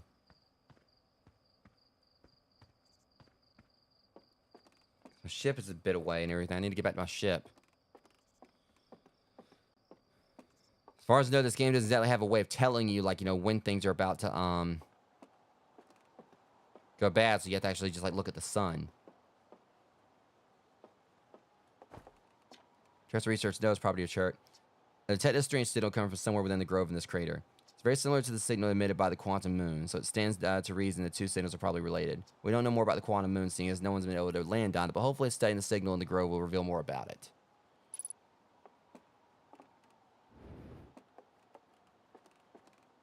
Only issue is I'm still having problems, like, you know, being able to actually take off.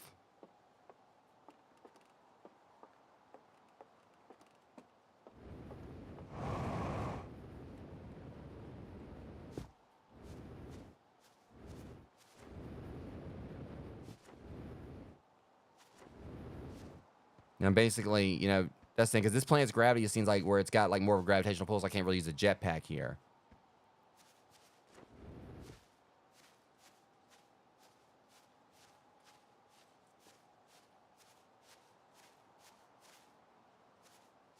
Trying to see what that is right there.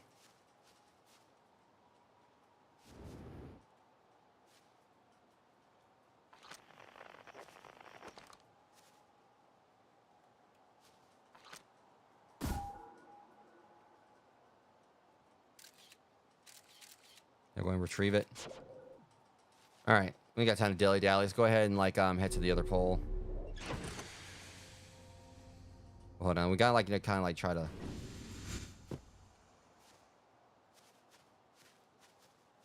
Okay.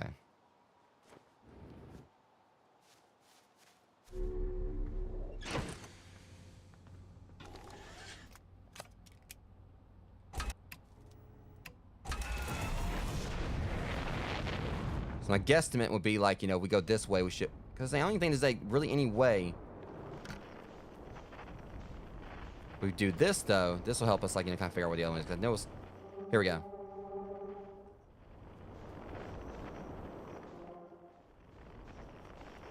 We send there's one down the village?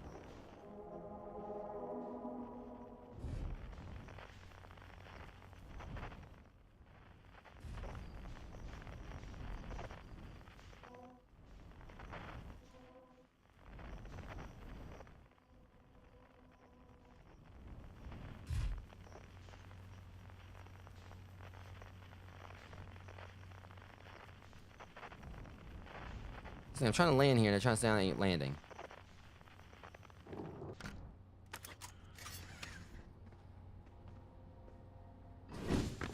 Well, I mean, but as good a job as any, I suppose. All right. Now, saying that there's another fluctuation thing somewhere very close.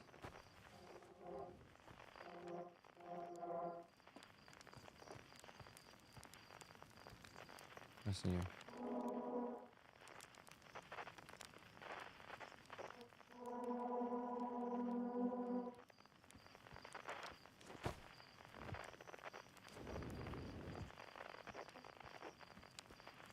Okay, let's head around over this way. It's saying there's another one of these things like right over here, so.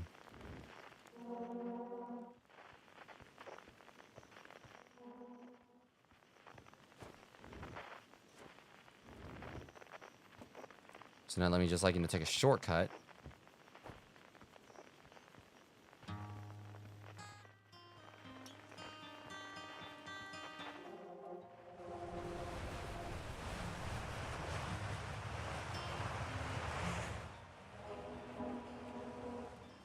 Feels like every time I get closer to it or wherever I get further away.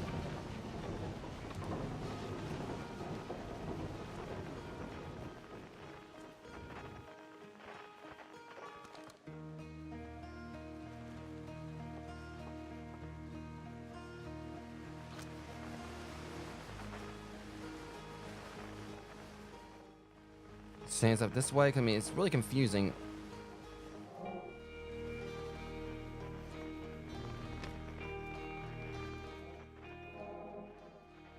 All right. Now I think, you know, I know exactly where it is. It's in the museum. That one we saw before.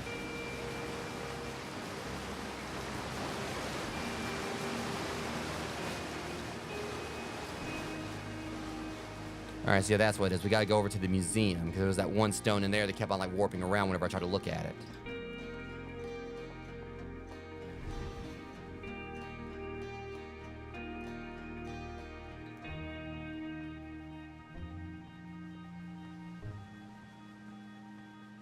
Very least it'll be like something else I can knock off the list here.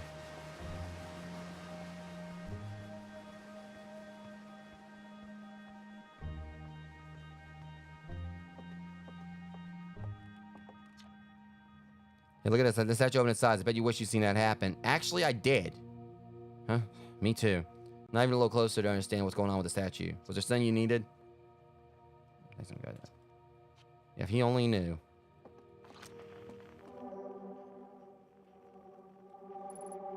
Museum shard.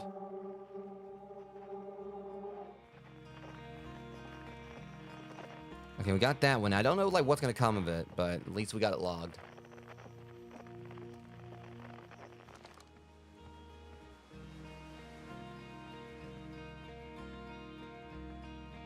When we get back to the ship, I'll like kind of like try to figure out what I'm gonna do next. But yeah, it's gonna take like for someone to actually do like all this in one loop. It's gonna take like some serious time mechanics. You know, have like full understanding of like like mastery of the ship.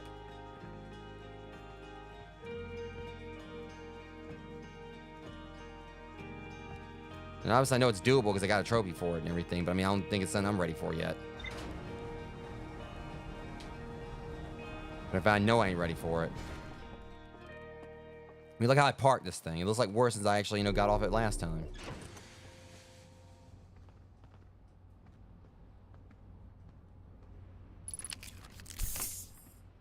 Alright. So let's see what we got now. Quantum Grove. Quantum Moon. There's a strange rock shard in this grove that moves when I'm not watching. It makes a signal on the quantum fluctuations frequency. Over here. First research notes mention a quantum moon that no Earthian has been able to land on.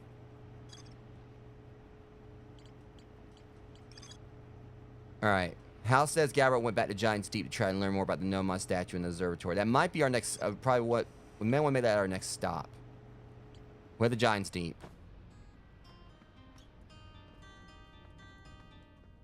They say Giant's Deep. It makes me think it might be some kind of water planet. About to find out. Alright, Giant's Deep. Where's Giant's Deep? That looks like, is that it right there? Yeah.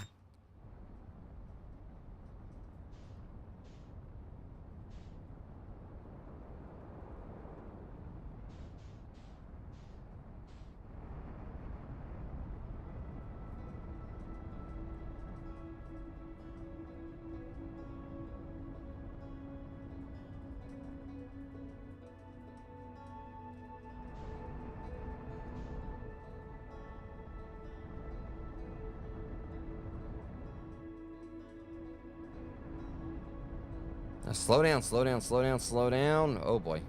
Oh, we're not slowing down, are we?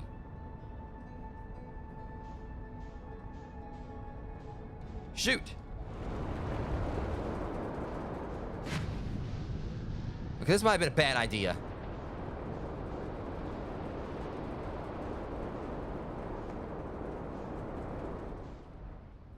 Well, welcome to Giant's Deep. So is it a gas giant or something?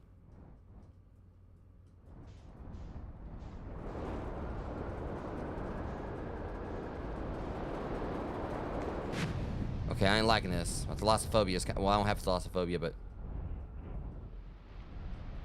Okay, is there somewhere to land down? We got ourselves like a few maelstroms over here, a few typhoons, whatever. Alright.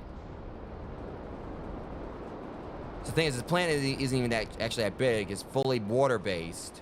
And it's actually just like a... It's got like a cloud of gas over it.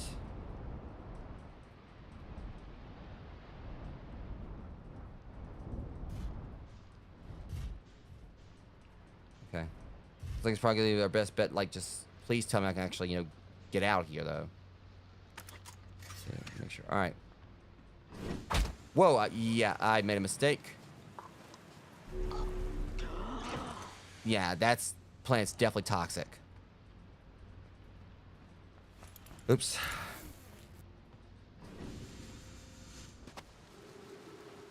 Alright, let's get a better look at everything here. Yeah, this planet looks like pure nightmare fuel.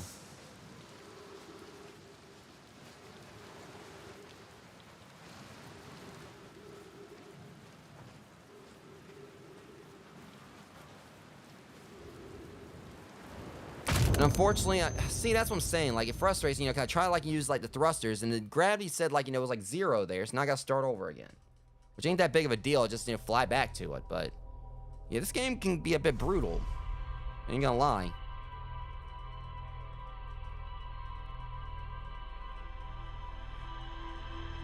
But at least I know exactly where we're going next. But anyone who can... Yeah, at least I'm getting better at landing the ship.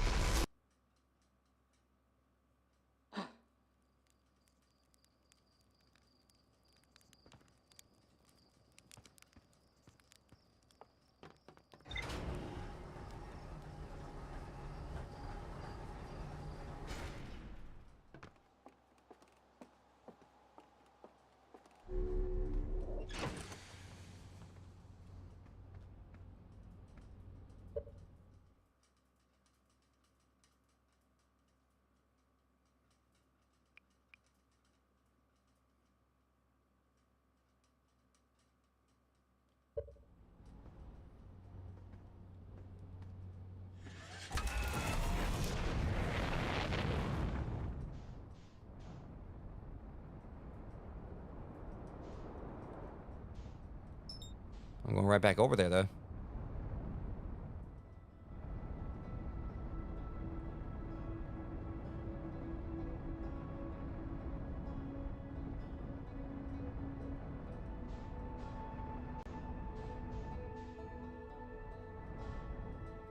All right.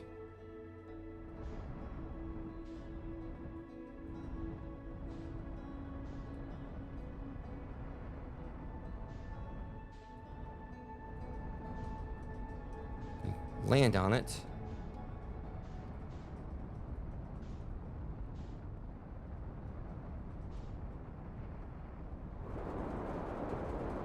Okay.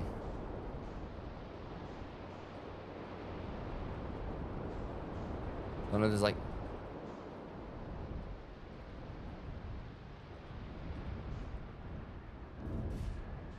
Alright. Plus side to is I nailed the landing.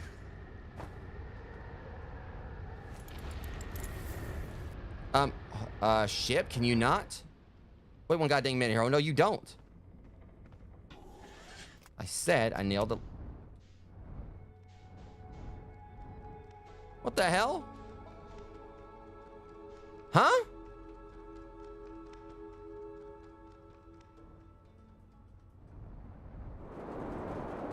Okay, so now we got islands just like taking off, right? Note to self, that's a thing.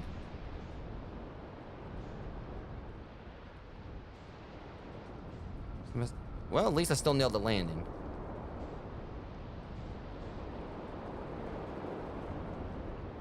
Okay, so just know that's not the actual... My ship was fine, it's just this thing decided to just fly off the platform for some reason.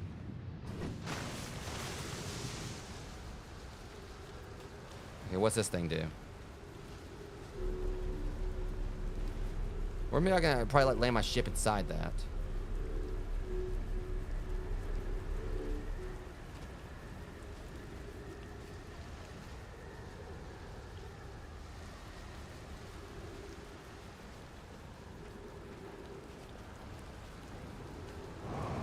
Okay.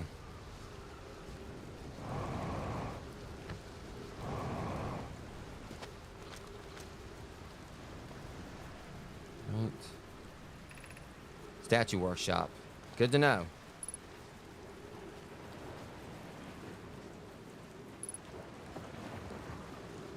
Guess now we know who's made the statues, at least. Or at least we know where they set up shop. What?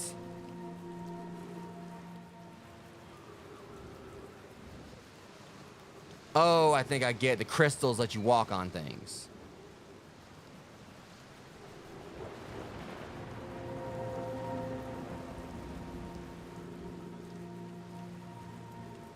All right, so we use that to get up here. Now I get it.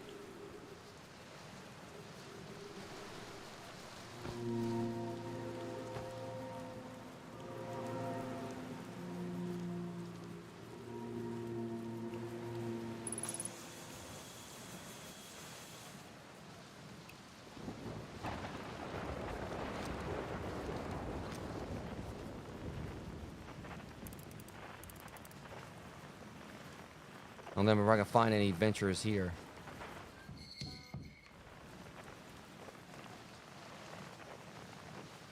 This place is way too toxic and way too volatile.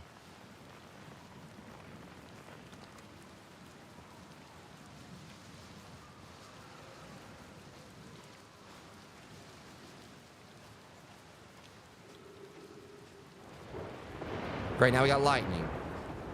That's because like things aren't bad enough out here.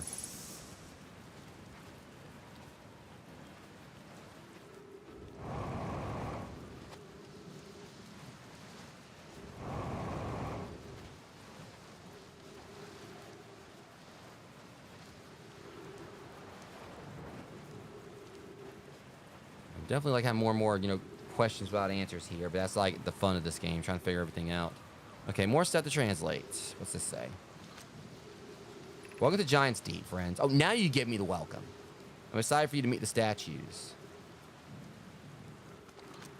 If I'm not in my dwelling, I'm likely in my workshop below, inside the island.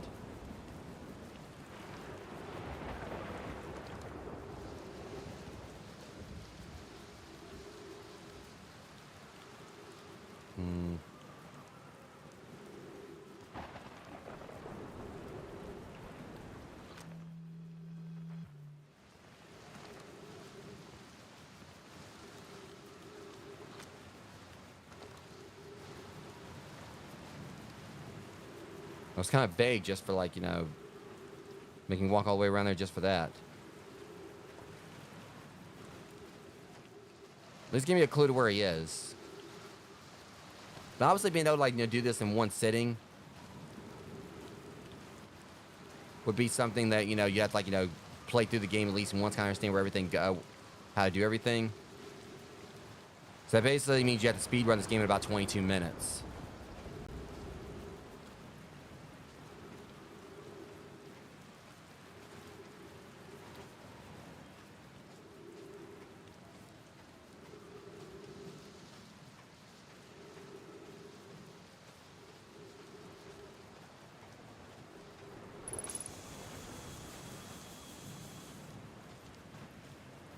Okay, so this obviously is like, you know, icon like like our symbol depicting the hurricanes. They're perpetually, you know, running their course around the planet.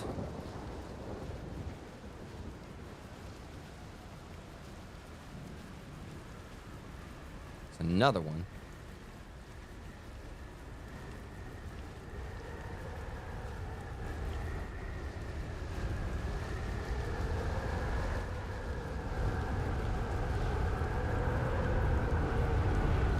Whoa!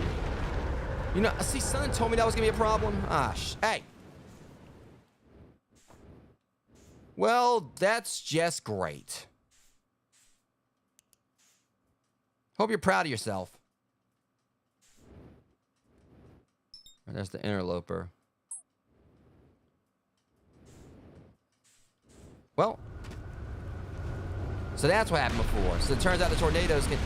Shit. What the hell happened to me there? Okay, that's questionable. Okay, that's kind of frustrating. I don't know what just happened there, but...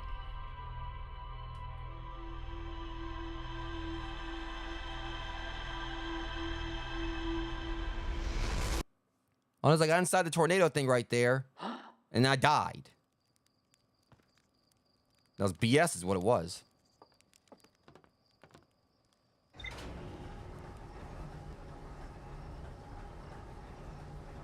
Okay, so maybe I should just, like, kind of leave Giant Step off to the side for a bit while I go and, like, look around at other stuff.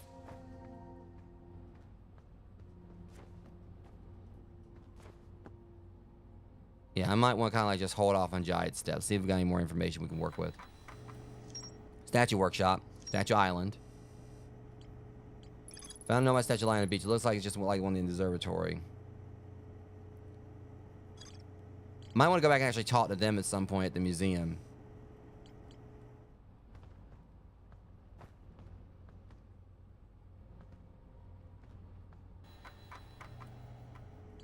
Because we didn't find Gabbro.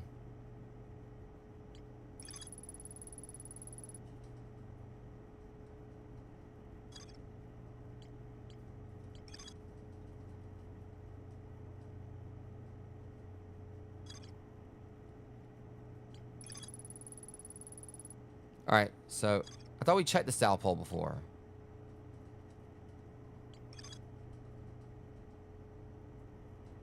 So there's a lot of stuff we can do, like, right here on Timber Hearth. So I got an idea here. Before we do anything else.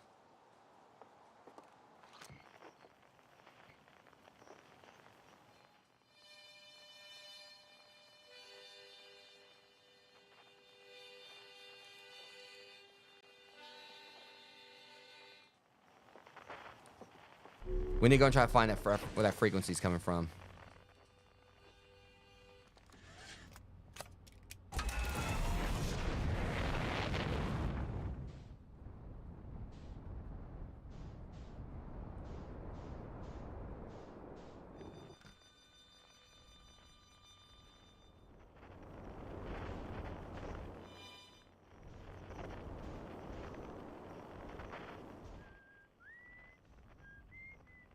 Okay, that's him.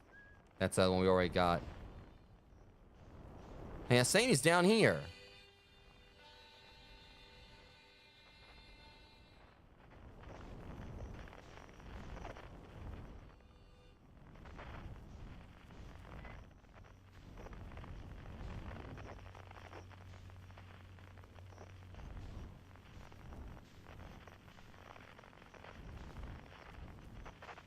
Okay, actually, there he is. And that plant looks kind of bad.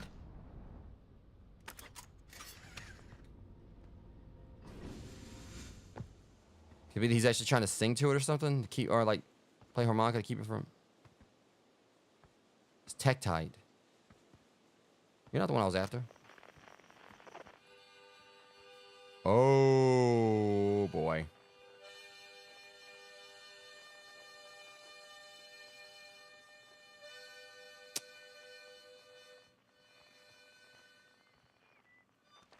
There's a light inside the plant. So I wonder if our boy got sarlacked. Hey, yo, Hatchling, thought you were talking that tin can of yours in space today. Taking that tin can of yours in space today. What you still doing here? I mean, I saw something crash over the horizon. Didn't like what I was seeing in the pictures. My little scout was sending back, so I thought I'd come over here myself and take a look. Is that a dark bramble seed? You think so? It's none I've ever seen on Timber Hearth before, so you probably got onto something there. Whatever it is, it put down roots in a hurry. I don't like the looks of this thing, Hatchling, and that's a fact. I think I'll set Marl and Hal loose on it. Let's get rid of this mess sooner rather than later. No one can remove an unwanted plant faster than a tree keeper can. I had to get a look at what's inside the seed first, though. Don't want to set anybody to hack it up a potentially dangerous plant without a better idea what's lurking inside there. Tuff can help me haul the old scout launcher over here. Obviously, the opening is too small for something to fit inside. And anyway, I'm not going to blindly stick my hands in anything that looks up as unpleasant as that seed does. Good way to lose an arm or two. So, you want me to fire it?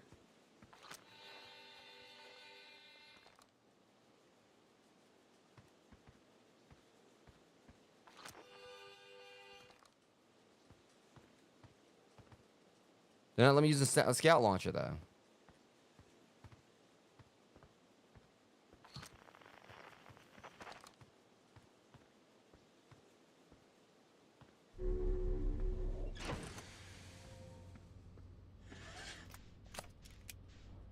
Well.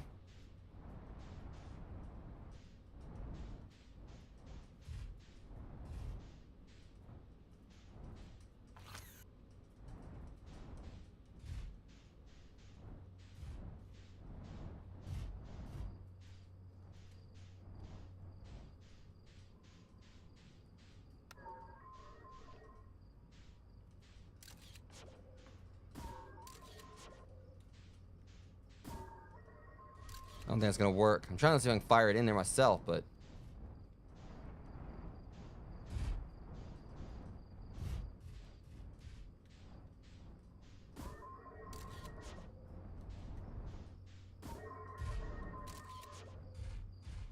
Alright, yeah, it ain't going to work. I was trying to, like, cheat the system there, and obviously that wasn't a thing. At least we know, like, where he is. Apparently he got eaten by that plant.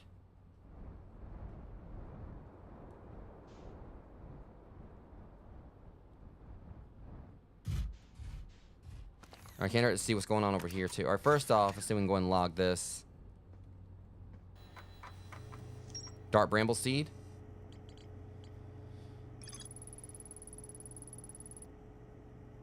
See, even dark bramble crashed here and is already taking root. Tektite wants to use a scout launcher to get a look at what's inside here. My signal scope picks up harmonica music when I aim at the seed.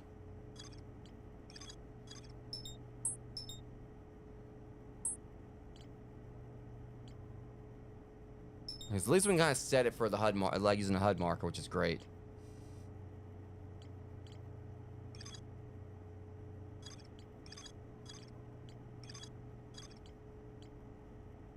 So we're going to be coming back to that one.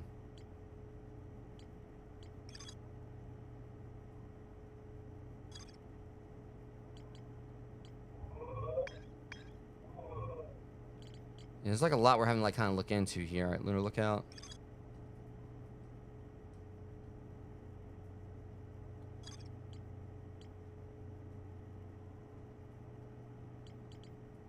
I mean, that's how we found about the harmonica. So we gotta find Ryback. Or South Pole. First I want to like look at this first. There's like so much we gotta do here and everything. At least once it kind of like starts opening up, or we kind of get more of an idea on things. Or like start getting stuff out of the way. Because definitely like it's kind of like one of those slow burn things. Closed due to fire damage. The old radio tower, while an important landmark, is unfortunately closed thanks to unsanctioned flight testing of an extremely powerful model rocket. While we hope to repair the radio tower in the future, all construction efforts are currently focused on planned museum's expansion at the observatory. Serious apologies for this, Leighton and Micah, Hornfell's museum curator. Well, of course, like Slate was behind it.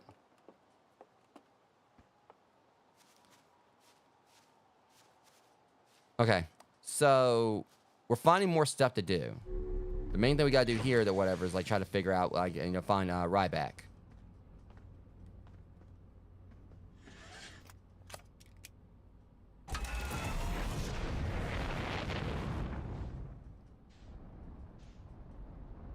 Problem is, there's not really no way of kind of telling, like, which is the South Pole. That looks sus.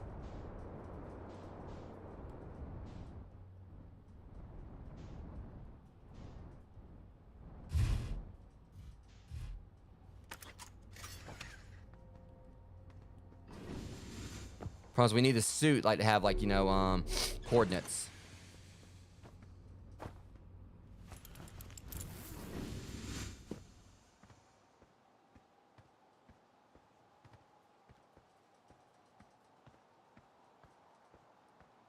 All right.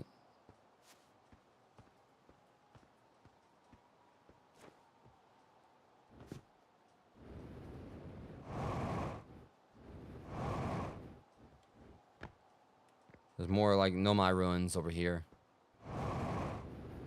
Okay.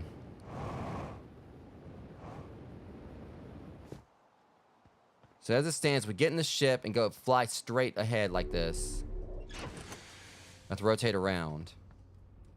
We'll get to the South Pole, or whichever pole.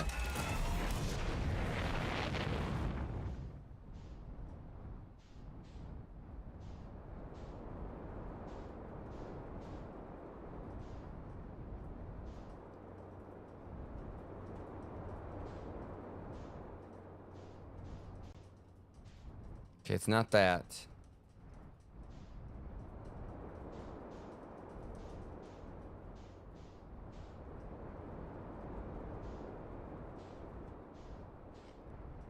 That's the thing, the way this is designed or whatever, it's really kind of like, I don't really see anything.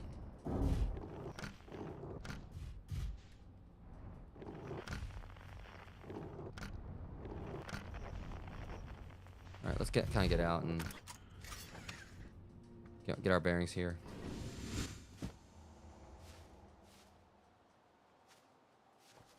Okay, we're gonna turn around, unless like,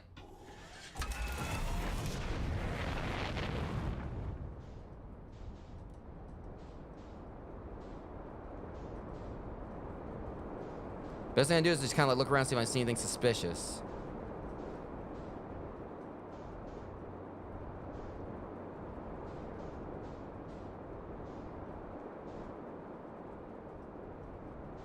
It's not a big planet, so I should be able to kind of like, you know, we've been there before.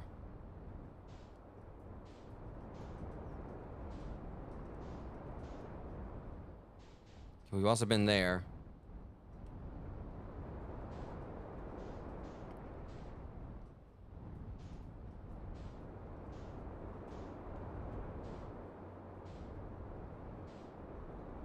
So now this right here, maybe.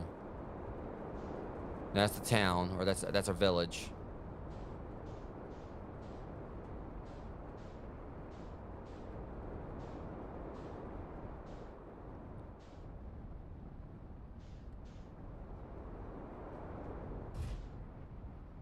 Again, it's like there's no way to kind of tell like the poles apart.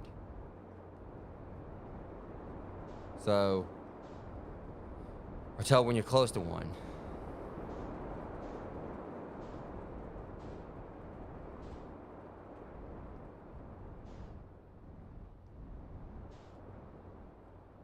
See, right down here.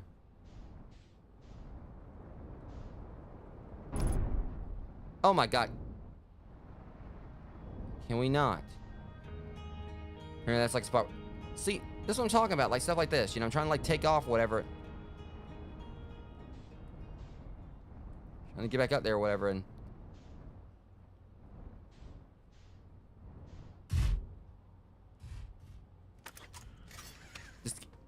Game definitely takes some getting used to.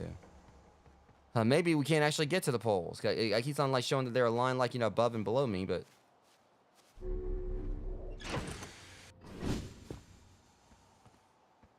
Just trying to figure out exactly where he went.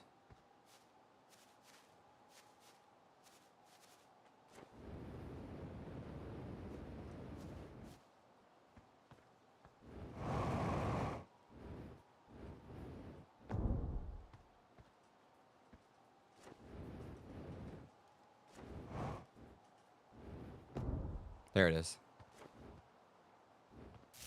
They're happy? Alright. Ship should be fixed. I know we're definitely starting to run out of time again.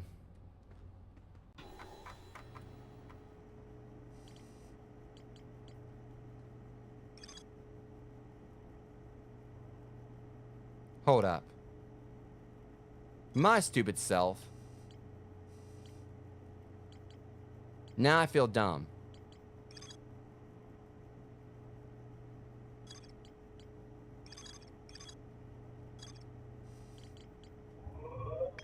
I got the names mixed up.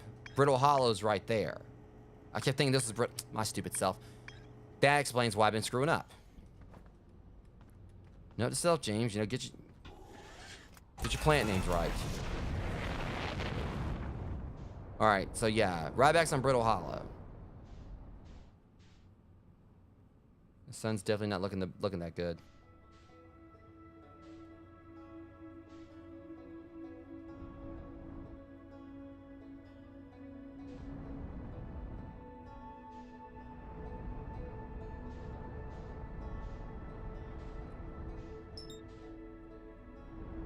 Let's see if I can land on this comet. Probably don't want to do that, but...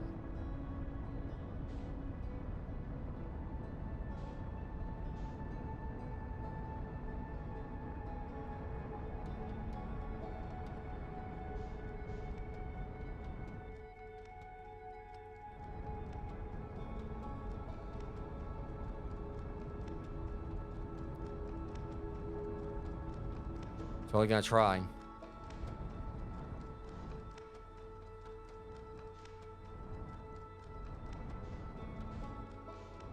Hey, get back here.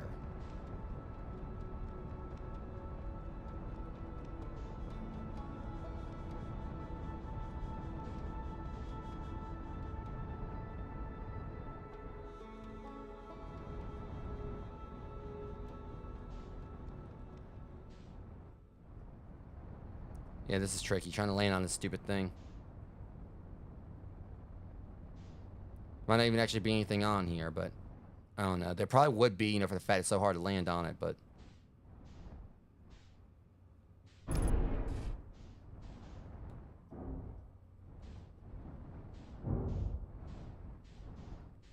I'm gonna land on this comet.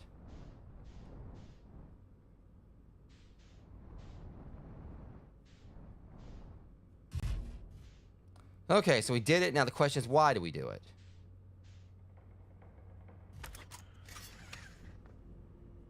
Come on, don't screw me over. Just land properly. There we go. Alright, I just want to see if there's anything on it.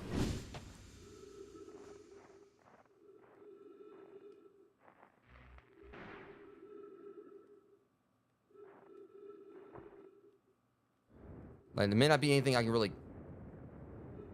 Probably there's no gravity, so I really need to watch, because I could probably end up getting yeeted off this thing if I'm not careful. Yeah, the ice is actually slippery. Of course. Can be expected. I don't know if there's actually anything really on here, but... I'm not getting anything on the interloper, like on this. So apparently the interloper is just like, you know... It's just here.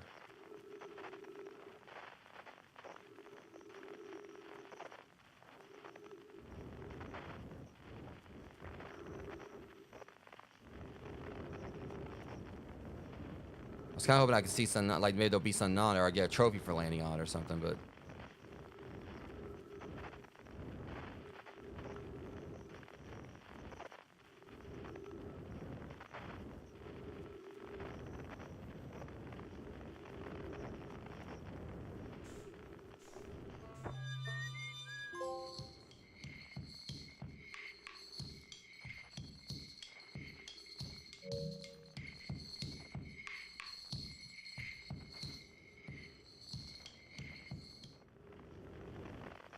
I wasn't really planning that, but okay.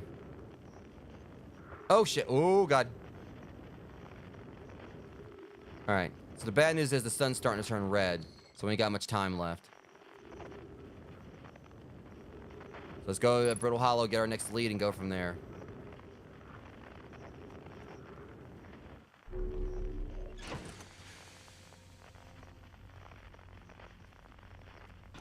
At least I fixed the ship. Like I thought I might miss one of the landing things. All right, let me see. That's the sun. That's not what I'm trying to look at, though.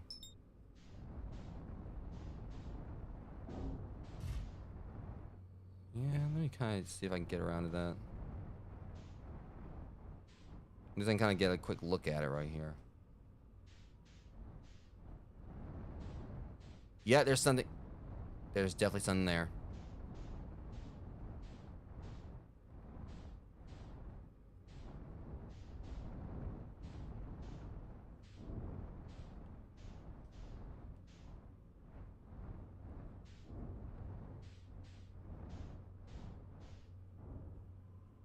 Okay, that's good. That's good as any. Ship should be fine just for me to get out. Long for me to get out here and do this. This is troublesome. It seems the comet wishes us to submerge our shuttle in ice. If we stay on the surface too long, the shuttle may freeze entirely. Even if it did, couldn't someone call it back home to the gravity can on Ember Twin? Yes, but the exploration of the comet would be more difficult if we were without the shuttle until someone recalled it. Perhaps we wouldn't have landed on the dark side of the comet. So as one of us remain in the shuttle to keep it warm and continue monitoring the surface. To be wise, I think Clary, if you don't mind waiting here with it, Poke and I can continue to investigate the surface. Yeah, you saying all this? No, crap. I want to send a freeze if that actually is possible at my end. Okay, so that's another lead, it looks like. Yeah, the sun definitely ain't looking too good.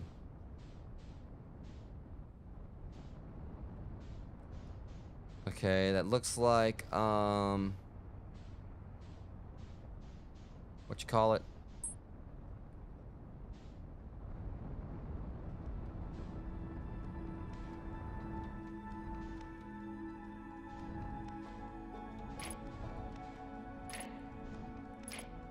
Yes, it says Brittle Hollow.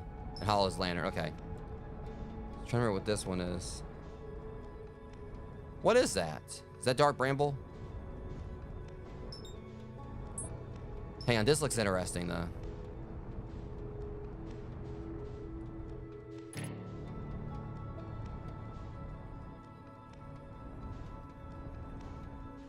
don't know if that's Dark Bramble or not. Let me look at this real quick.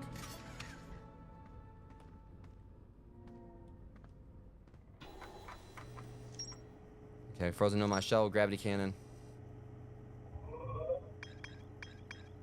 Okay, now that's this right here. That's another spot we didn't have yet. No, that is Dark Bramble, actually. I think that's exactly where we are right now. And then we're hovering around Dark Bramble. It's Giant's Deep right there. Sun. That's Dark Bramble right there, so what's this? This is a dead planet.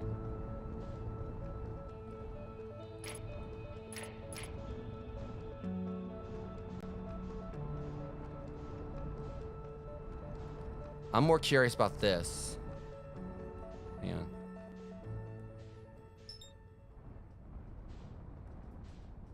There's definitely some interesting stuff here.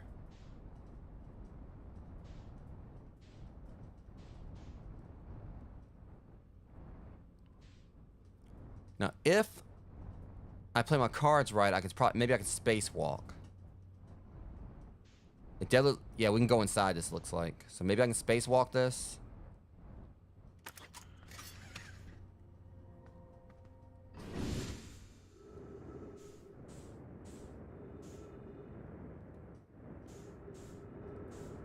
As long as. All right, where's my ship?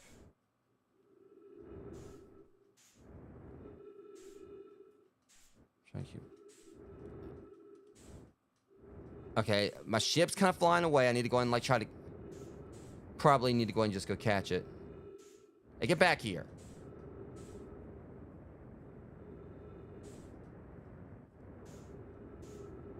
Yeah, this is a... Is it pulling? Oh, I think that's pulling my trying to pull my ship in.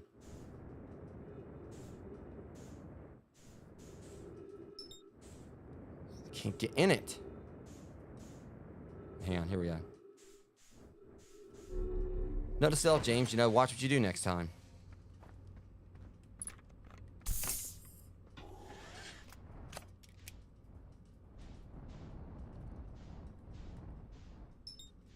So that's the thing. There's all these different pieces, and I'm worried they want me to explore all this individually, and I really am not keen on that.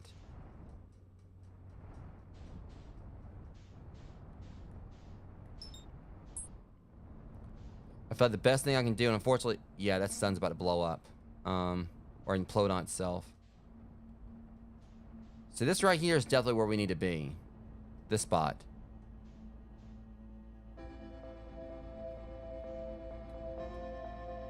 Unfortunately, we're gonna have to explore on the next one because it looks like the sun's about to blow up. Sun's toast. Again.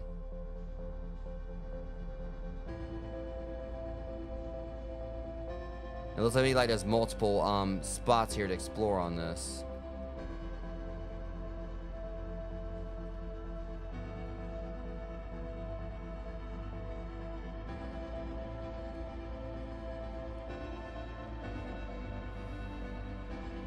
Yeah, see, this spot right here is tricky, like just trying to like, land on these things to see what's in them.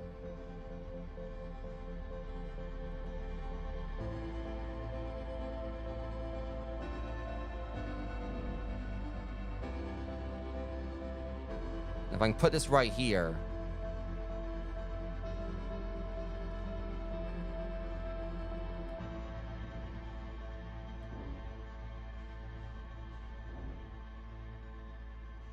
All right.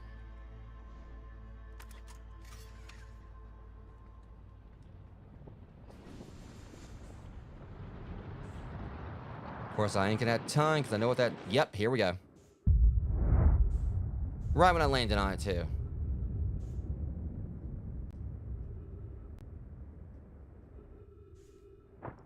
Definitely does like you can go inside, so...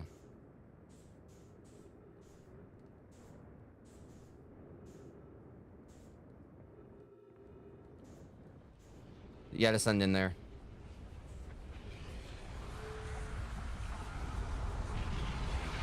Oh, and I was about... That was a puzzle or something I could have solved right there. I was about to solve it, too, looked like.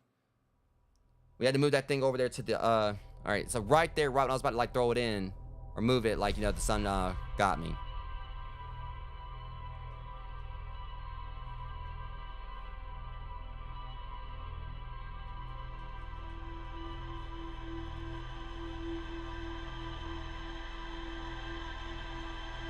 Alright. So as it stands, what we basically got to do... I mean, because I've wasted a lot of time. Well, every time we see that one same exact thing up there. Wherever that is that happens. I kind of want to go up there and look at it. See what that is. Because, we looked... There's something, like, right up there. Every time, like, we see... I don't know if it's like a comet breaks through it or what. But I want to go and see exactly what that is, if we can. I think it's impossible to do it. So, I don't know if, like, it's just something, like, ends up orbiting around giants, whatever. I don't know.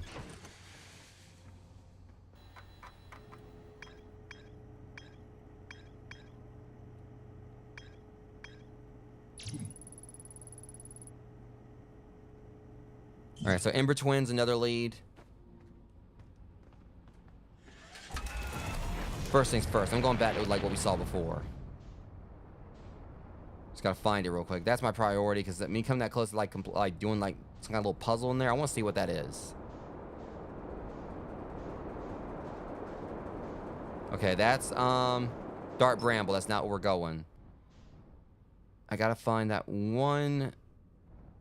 Like I said, it was basically a destroyed planet. That's the twins. Now this right here. What is this? I know I keep on, like, you know, basically veering off, but...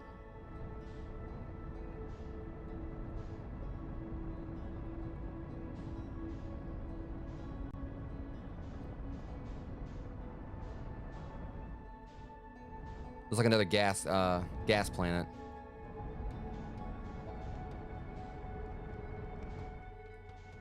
Ash Twin, okay.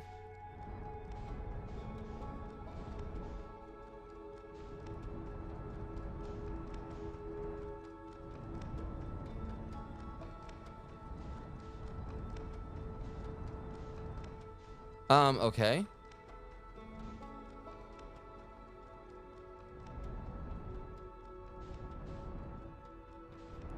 Did it disappear? I swear I went right through it. What just happened?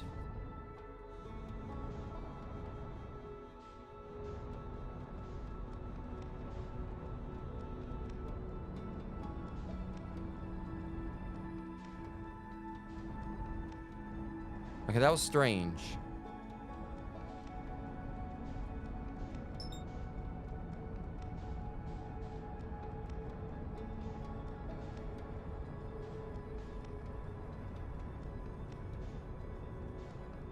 There's definitely other little secret planets out here to explore, it feels like. There's Timber Hearth, Neighboring Moon. Okay, I think what I'm looking for is over here.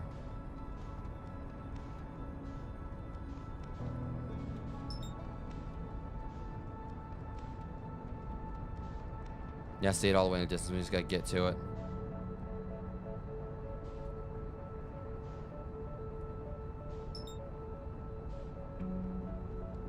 So they call it Brittle Hollow. It looks like it's actually like literally a hollow planet. But I want to go back over here and check this thing out. This could be like the...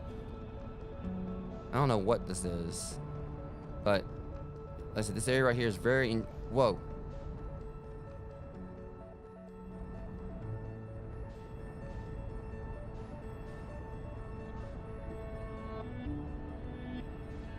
It's definitely tricky, like, trying to navigate in this game, I swear.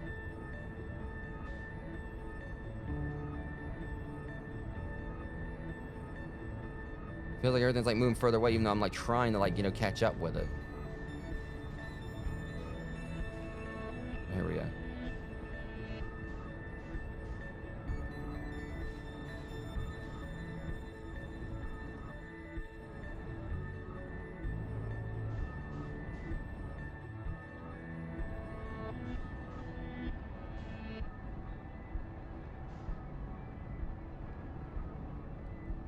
I was over there. I'm having the hardest time catching up with this thing again now.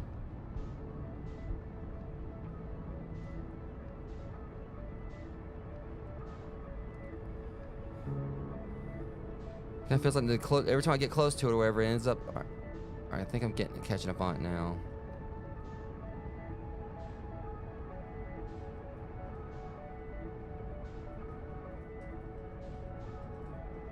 This kind of feels like there's like less to it this time. I don't know, it's irritating because I'm trying to, like, you know, catch it with this one planet right here, or this one whatever's left of it. Okay, I think I'm actually following with it now, though.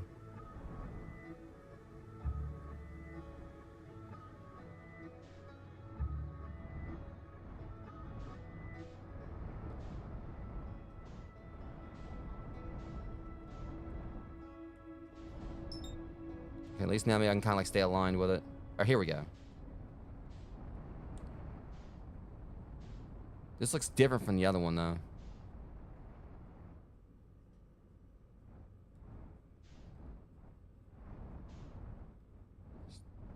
Definitely. Okay.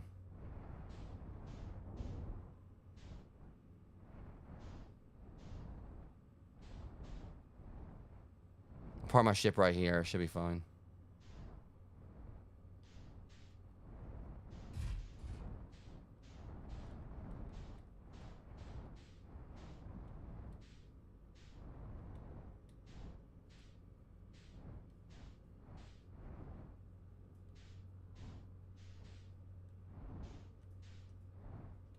Jesus, just taking like a little more finesse, like just to land on this thing.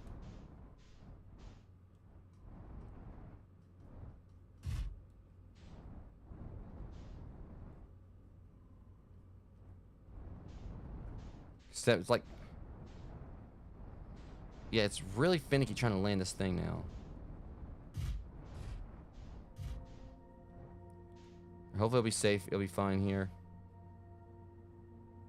And I'm still trying to take off. I guess it's because like there's no gravity, so it's nothing really to kind of keep it tethered down.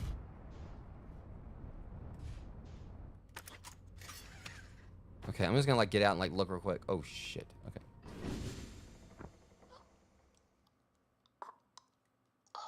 Oh. I forgot to put my... Of course. This game is kind of unforgiving, rogues. I forgot to put my suit on.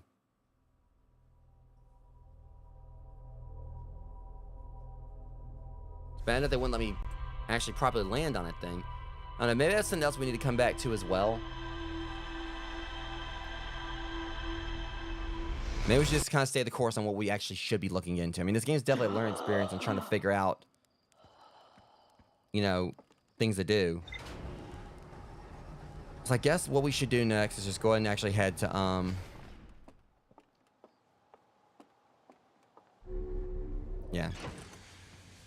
Alright, so properly this time, we're gonna head to Brittle Hollow. A Quantum Moon.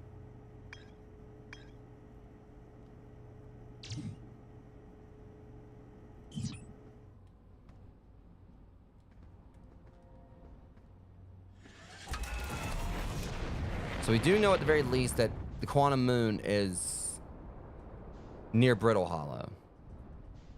And I'm wondering if like Hollow Moon might be made of those rocks that we've seen that, you know, when you observe them, they disappear.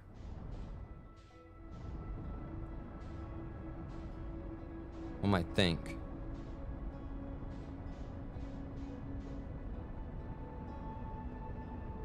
Also, there's this right here that I'm seeing, like, you know, flying around the sun.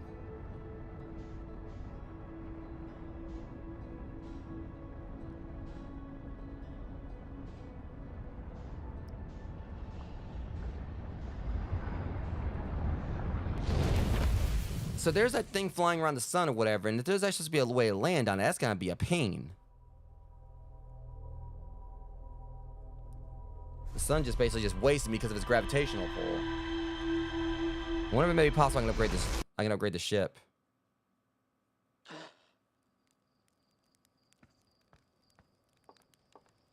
I died. Who knows how many times now, though.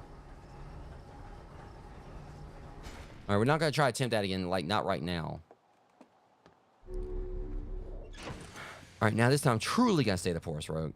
Stray the course. Stay the course. I mean, I've been definitely straying away from the course. Let's not do that anymore. I'm curious about, like, that one little star right there, but I'm not gonna go do it. See, and I also wouldn't do anything, make any... I thought it was like, okay, that was blue, but there's like a bunch of other like different colored stars there too. All right, so yeah, that's Hollow's lantern. Brittle Hollow.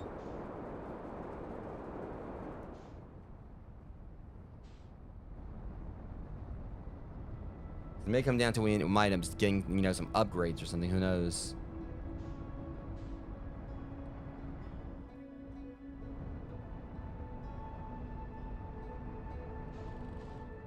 See, that's what frustrates me. When you try to slow down and it...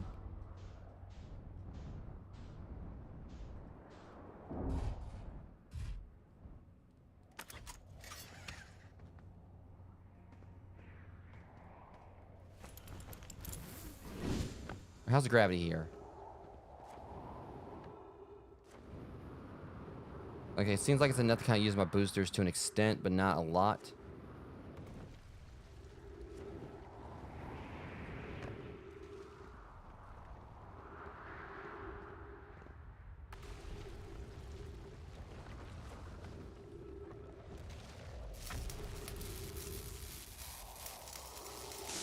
Okay, let's get back out of here.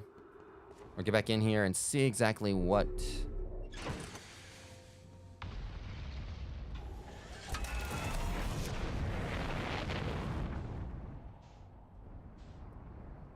So there's this right here. I'm willing to bet that's, a giant musical note.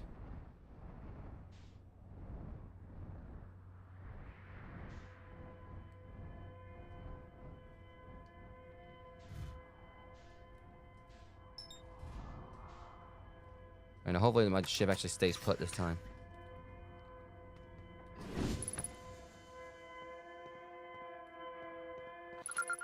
Escape pod.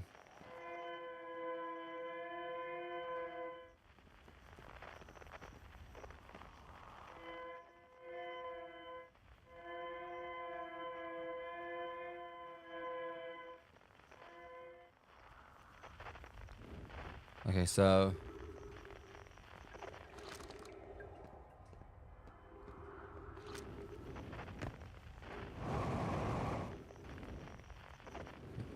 we may want to go inside there.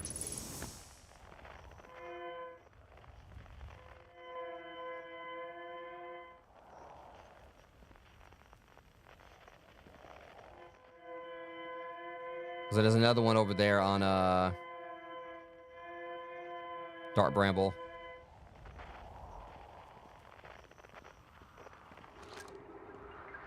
Thatch, is everyone unharmed?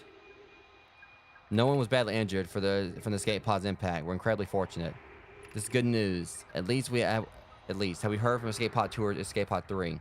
No, I'm unable to make contact. My equipment can hear the other 2 escape pods' distress signals. However, if there's any comfort, both pods must be structurally intact. I'll continue calling for them. My gratitude. If we can... Thatch, the moon's approaching again. Everyone brace yourselves swiftly. The volcanic moon has returned. Be cautious of falling ash and debris. I believe the moon has passed. This planet doesn't appear eager to have guests. We are certainly unwelcome on its surface. We need to find shelter and quickly. The volcanic moon will be gone for too long. I observed several promising sites below the surface, but we'll need to construct a way for everyone to climb safely down this cliff. Perhaps we can build platforms?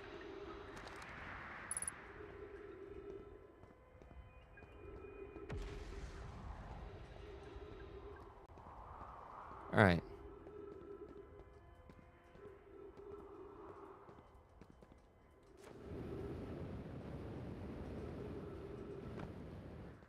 I'm trying to see like what this is. There's a way to get inside it.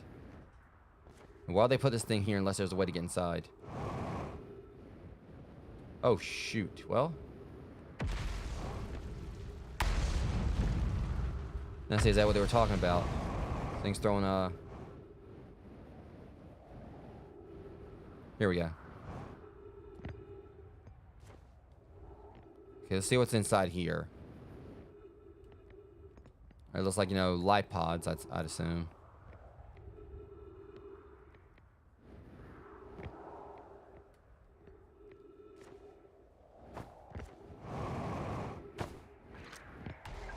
Alert, collision imminent. Preparing for impact. Yeah, no shit.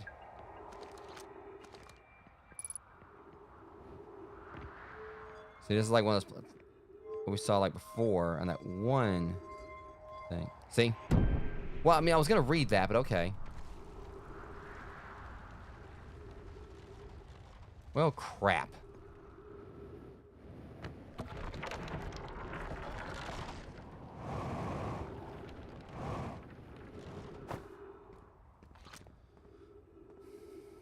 Use caution. A black hole sleeps below. You must not slip. Thanks for the warning. I kind of noticed.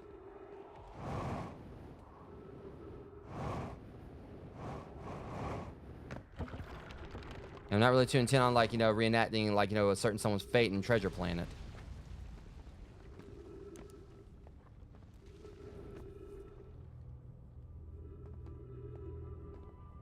Hope they do not want me to explore all that.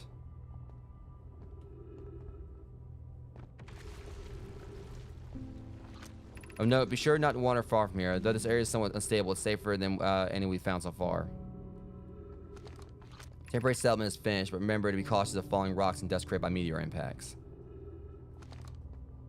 So they just casually made a house up above a black hole.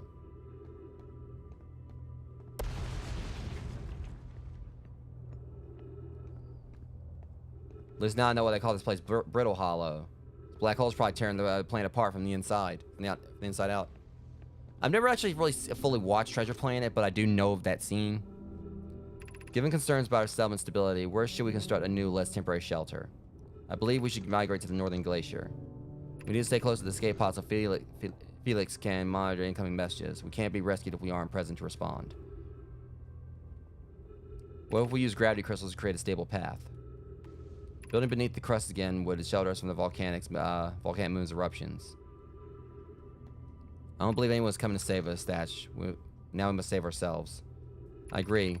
We're here because the eye signal called to us and we followed. If we're to find it, we need to not merely survive but thrive. It's a wise point, Plume, and eloquently made. If moving to the northern glacier will keep us safer, then that is what we should do.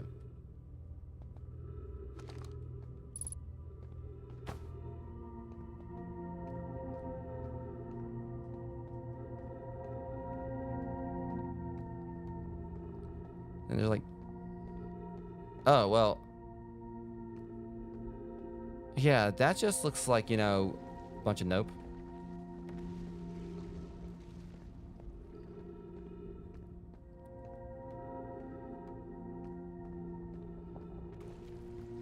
So yeah, I definitely need to, like, you know, the thing is, that's the thing about this game. It definitely knows, like, you know, more open-ended than I thought it was going to be. There's a lot to it.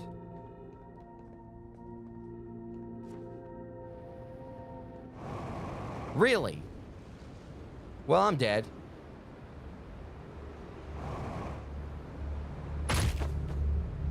Yep, I just got treasure planeted.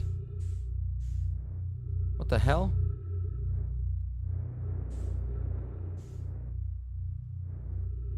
So that's what this thing's for. So apparently this thing right here, that explains it. This is pieces of Brittle Hollow. Apparently this is like I guess a white hole or whatever. So it's basically, you know, everything that's like is being sucked out of that black hole and being brought over here. So you don't necessarily die. You just get, like, you know, thrown out, like, you know, on another side of the galaxy. But unfortunately, I'm now without my ship. I mean, now I ain't got my ship with me or whatever, so... Which I want to explore over here anyway, but...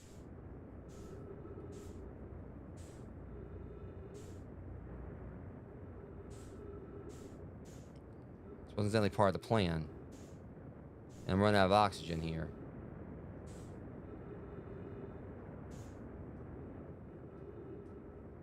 At the very least, I can try to explore this stuff now. I gotta worry about my ship flying off. I mean, hell, my ship's over there safe on Brittle Hollow, unfortunately.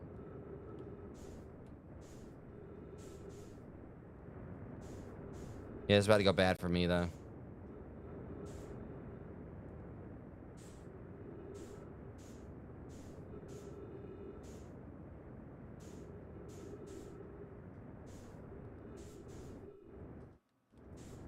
Oh, yep. Oh. Well, that's bad. Yeah, I'm dead.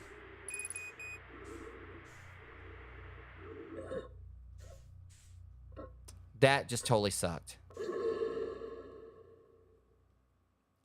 I got put into a situation where, I mean, I couldn't really, you know, do anything about it. It's like, you know, I ended up, like, getting thrown out. There, you know, I basically was exploring down there, and then they just threw me into the black hole.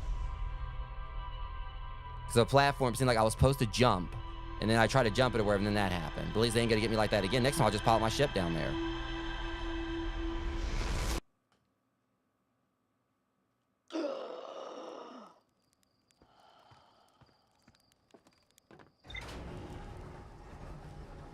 Okay, so yeah, this game is more difficult than I thought it was gonna be. No doubt about that. It's definitely got roguelike mechanics to it. All right, 1 of 3 Nomad escape pods crashed in our solar system. All 3 escape pods were launched from something called the Vessel, which was badly damaged. Nomad constructed a temporary settlement beneath their crashed escape pod. The Nomad abandoned their settlement over growing concerns about stability. There's more to explore here.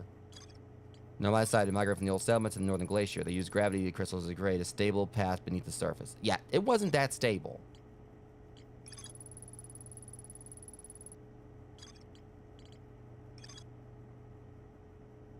Also, we gotta go visit Ember Twin too. So we know that's another one of them is. Okay, I'm gonna put this suit on. Actually, I'm not even gonna put it on just yet.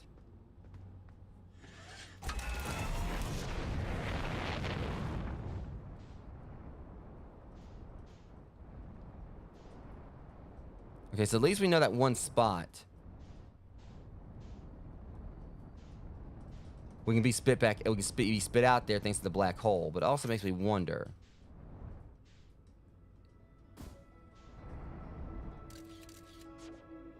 if we can enter the black hole and be spit out there. I wonder if vice versa can happen.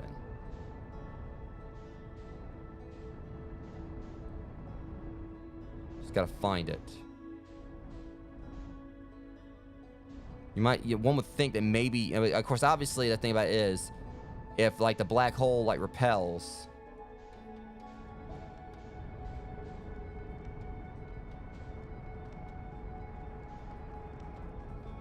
then maybe it right here. You know, the black hole's gonna like pull you in. The other one's like this thing might repel, but I'm gonna see if I can actually just drive this on in there.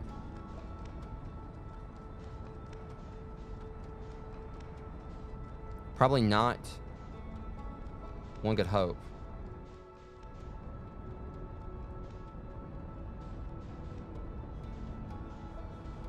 Yeah, I hate like this whole mechanic right here. You know, I'm trying to like, you know, basically. Yeah, that'd be nice. I mean, I didn't exactly want to like, you know, leave the solar system.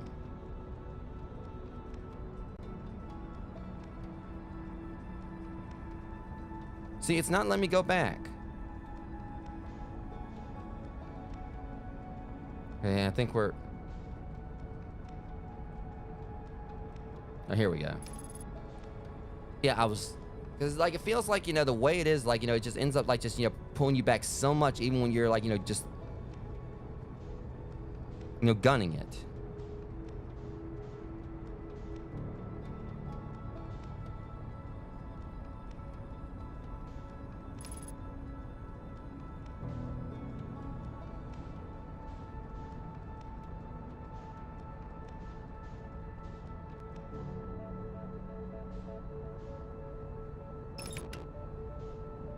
Yeah, I wasn't trying to like autopilot, thank you.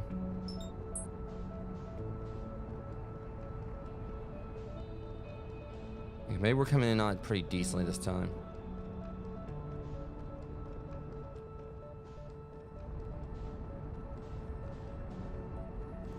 Okay, and the way I feel like about it, honestly, with how like, you know, complicated like the flying feels like in this game, next time I play No Man's Sky, I should be an expert at it.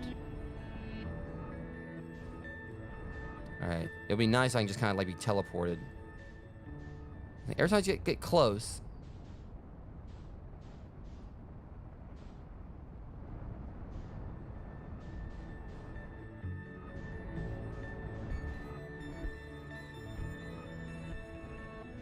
I think we got it this time. One way to find out.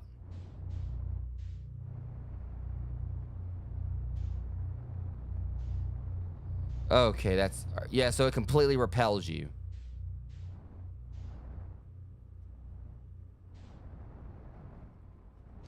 Yeah, this is very much physics-based, I'd assume.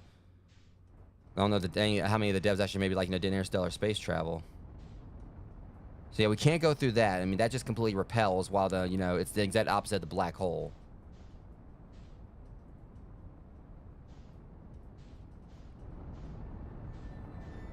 Like, I tried, like, you know, push through and it wouldn't even let me. It just...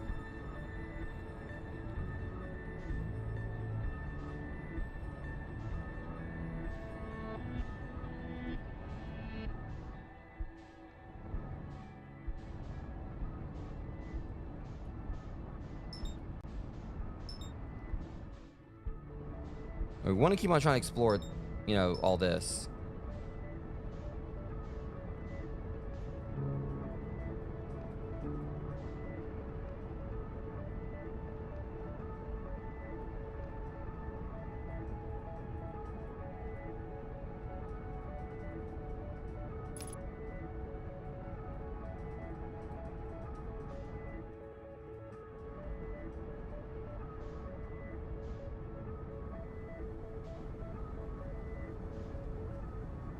Alright. Kind of feels like I'm, you know, trying to get more of a hang of the flight mechanics compared to before. But, God, it's tricky. I feel like once I get closer, I'm going to try to see if I can match its velocity, and that way I can hopefully, like, you know, land easier.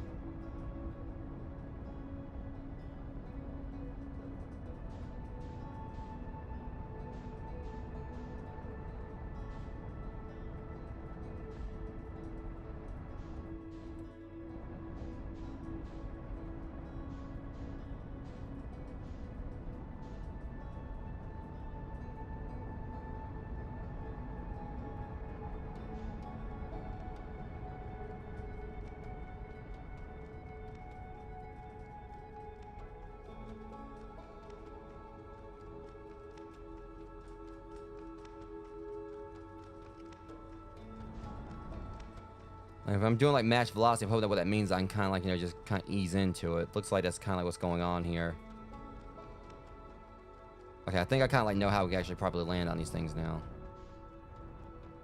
That's where we were before. I'm just gonna, no, y'all want to play? I'm gonna like, you know, take my plan, take this right on down in there.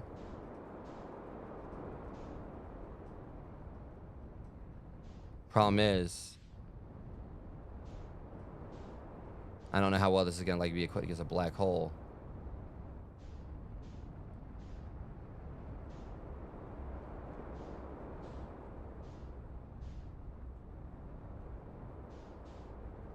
There's like a lot of, yeah, they've been pretty busy down here.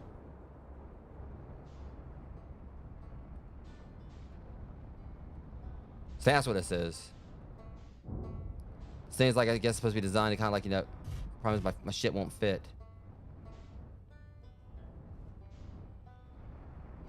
Or maybe my ship has fit.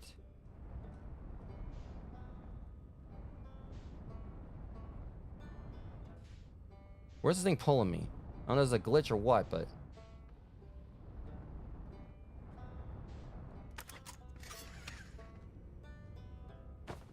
Oh, that's not good.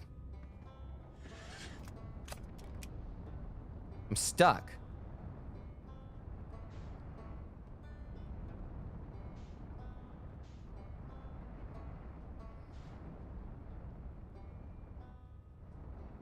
Yeah, okay, yeah, I'm starting to get like more... It feels like, you know, there's some things that are going on with this game. It kind of feels like bugs. But other things I'm dealing with here or whatever, I mean... You know, it's obviously, you know, there's parts where there was like trial and error and me like it was taking like an unfortunate L, but this right here is frustrating because I can't get my ship out. So this is definitely... So now what is that?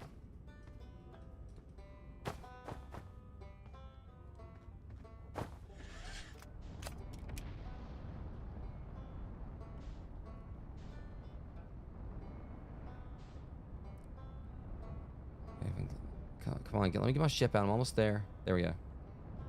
Note to self, don't like touch that thing again. I don't even know what that was supposed to be. It seemed like it was like trying to steer me right towards the black hole.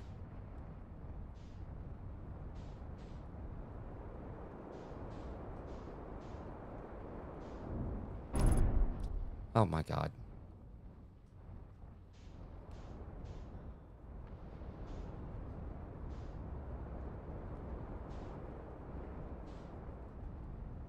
Let's see what this is right here.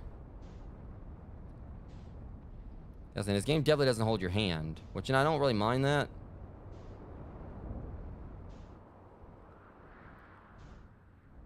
It's like there might be a landing platform here.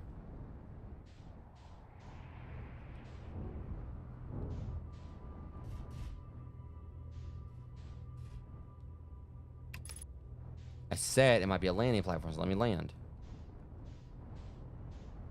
See, that's the thing. I'm trying to land, and they're not letting me. You know, I had everything perfectly lined up right, like lined up right there. Suddenly, I'm just.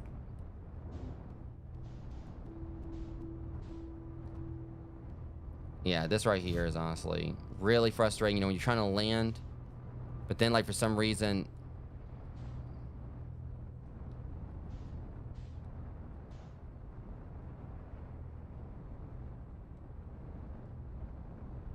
Yeah, my ship's flying. Yeah. My ship is flying like sideways for some reason, even though I'm like I got turned right side up. See, now what is this? You know, I land or whatever, and then like it...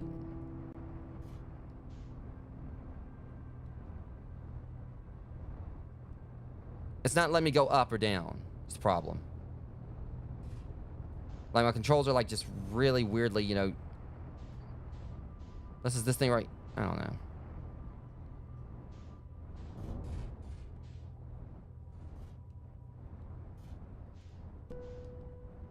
As I explained, I messed up my view as well.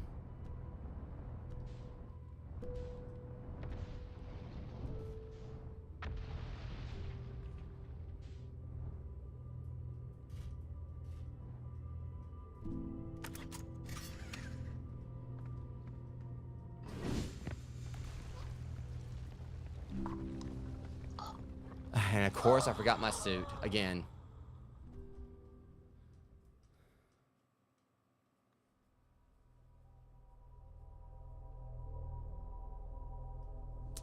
Yeah, this game definitely...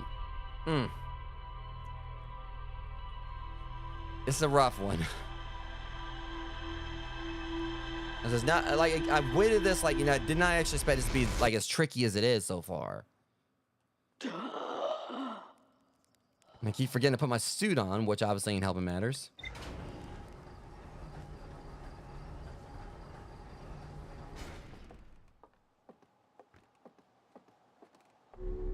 See, I'm not gonna, like, like, straight up, I mean, I'm be the first to admit I suck at this game, but, trying to learn it. So, like I said, the flight mechanics, like, are definitely, like, the trickiest part. But then I keep on, like, I basically try to land, and then afterwards I get, like, so frustrated by that, I go out there and, like, lo and behold, forget to put my suit on.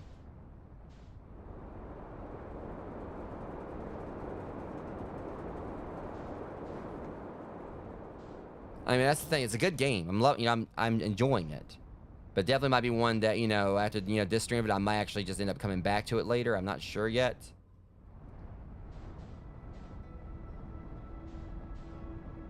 That's one I might kind of, like, just chip away at, like, over time. I'm not entirely sure. So I'll definitely recommend it. I'm enjoying it. It's just... Whew.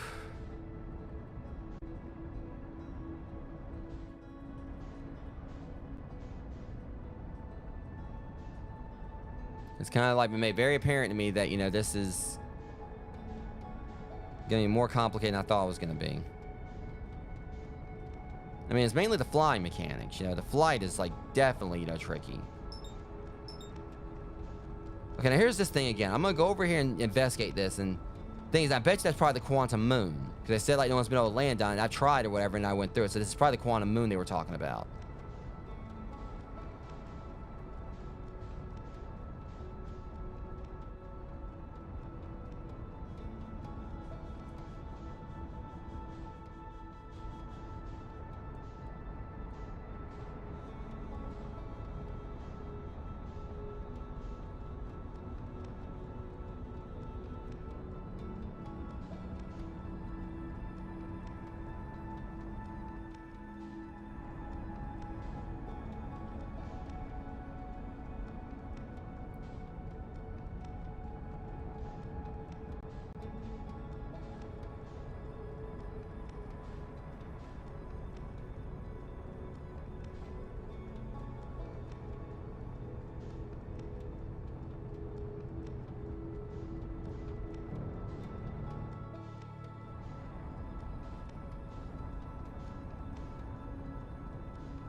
So, I'm probably going to end up going right through it again.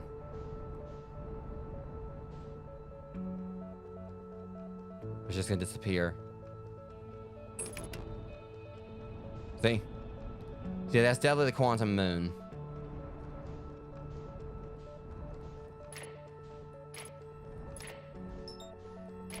So here it is again, isn't it?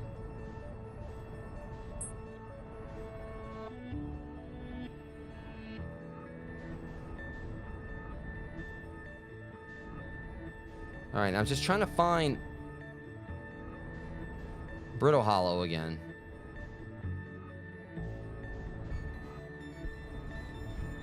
Right, there it is.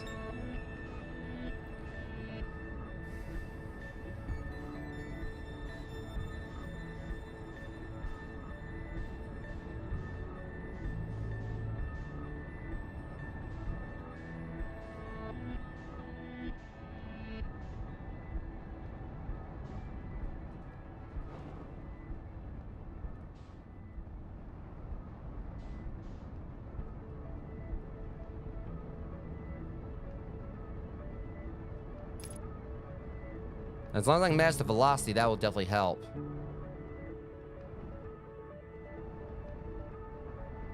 Alright, at the very least... Let's land right here. We'll check in the other stuff later. I just want to like to see what we got right here. First things first. I'm making that mistake again. At least not in this stream. It's definitely going to happen again at some point. Identified signal nearby.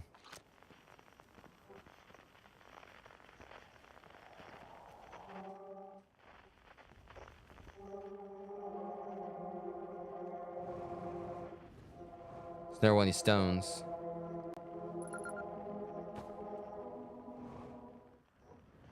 And there's something on top of it that we can scan.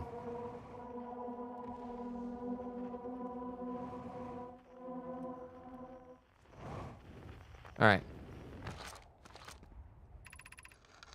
Thatch, Plume, Felix, Plume, Felix, and I have determined this typical shard of rock is the reason objects in this grove are behaving in a quantum manner. The only other object we've observed displaying this quantum behavior is the wandering moon. I imagine the moon's behavior and this groves are related.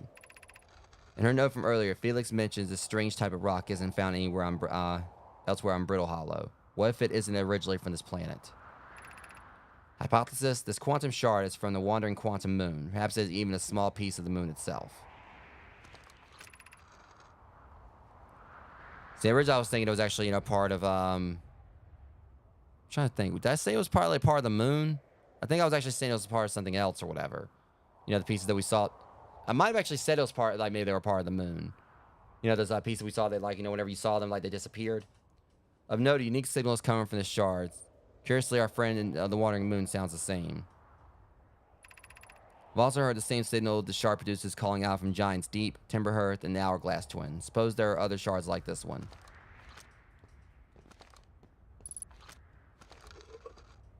I don't know if there's really any point to, like, taking these things out.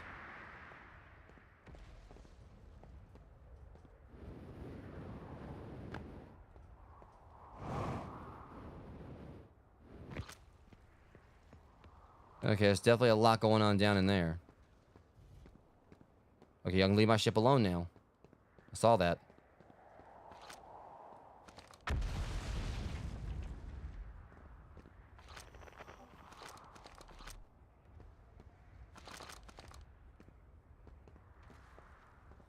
I won't want to hold the scroll.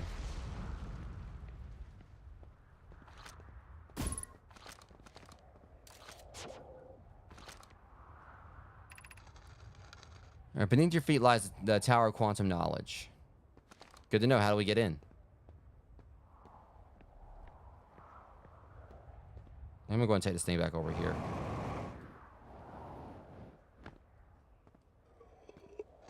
I don't even know, like, what the point is of taking them out.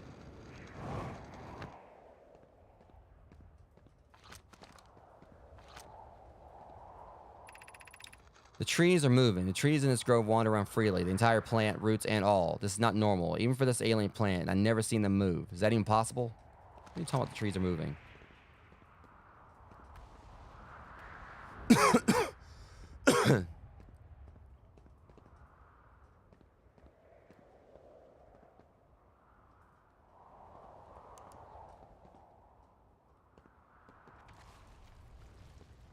Like, don't be talking like that.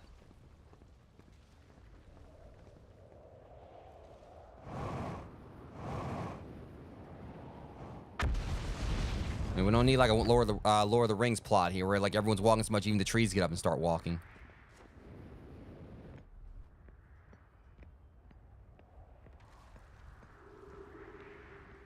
All right, so we're going back down here again. Good to know. I'm just gonna go and just saunter myself right on over here.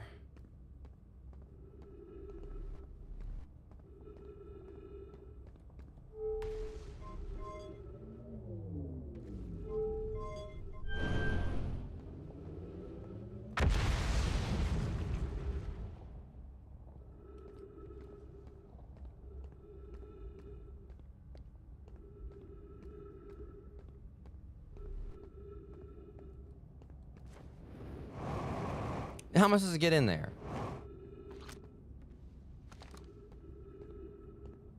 I swear I think this game's trying to mop me now. I know I jump over here, chance I'm gonna end up getting sucked down to the... Making sure. So there's that thing down there that, I set to... Oh.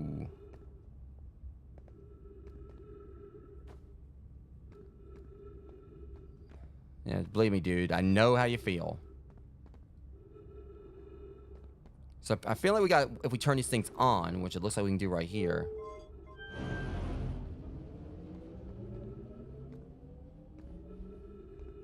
It'll shoot, so that now I know what they're for.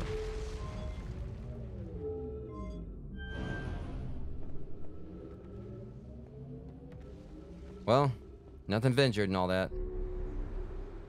I'm going to clarify. This is probably a terrible idea. At least I know it now. I know exactly what they're for, though.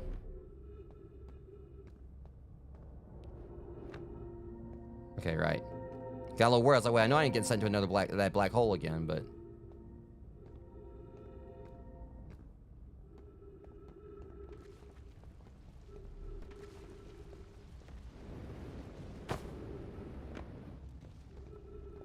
And this one's broken, or so we gotta like.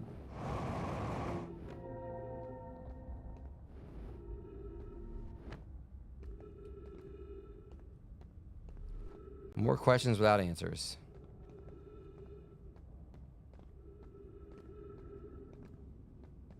No, it's something I got a way to get back. I have a feel if I try to jump this, they're gonna like yank me into the black hole. I don't know, maybe I can make it. Of course, probably not, but...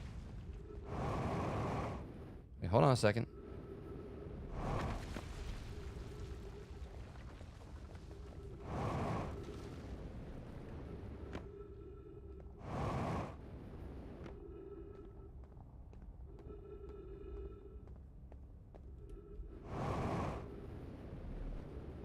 Maybe now we're making some, like, at least getting somewhere.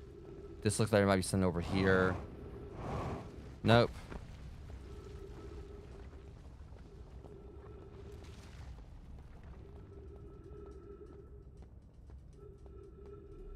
Okay. This looks like it might show some promise. Uh-huh.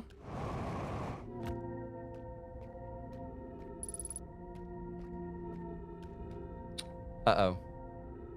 And that means...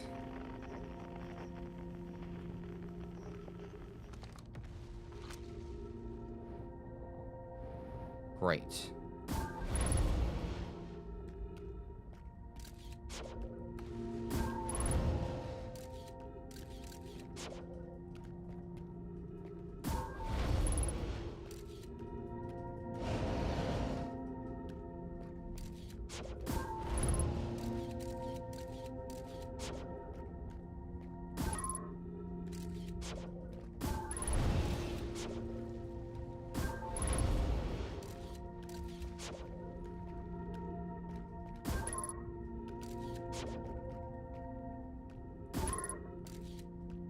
It's a whole field of it.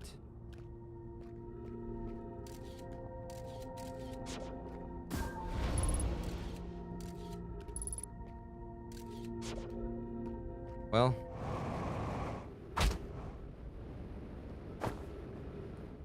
Well, seemed like a good idea at the time. Yeah, I'm about to die again.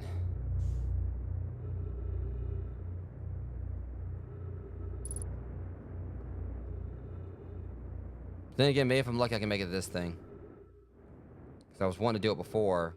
Now it's right here in front of me.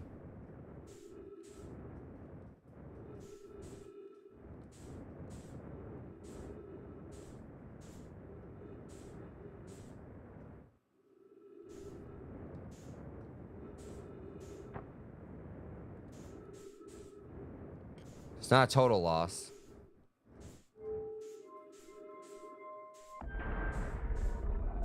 Question is, what the hell did I just do? Oh, shoot.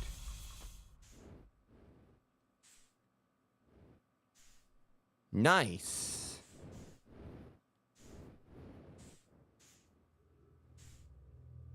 All right. So I'm inside this spot now. Talk about lucky. Pick up in-between projection stone. Question is, what's this for?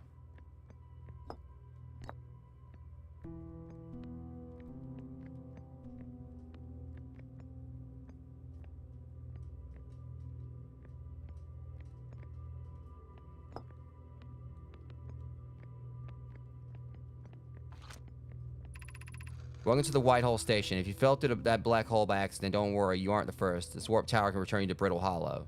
Oh! Convenient. That makes things like a lot less, you know, worrisome.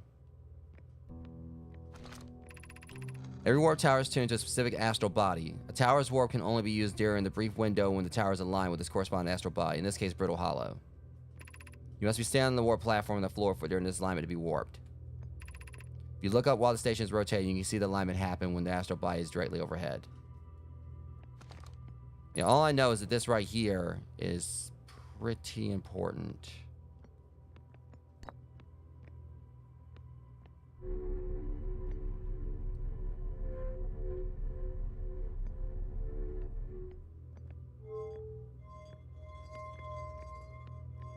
Hang on a second, what's this do?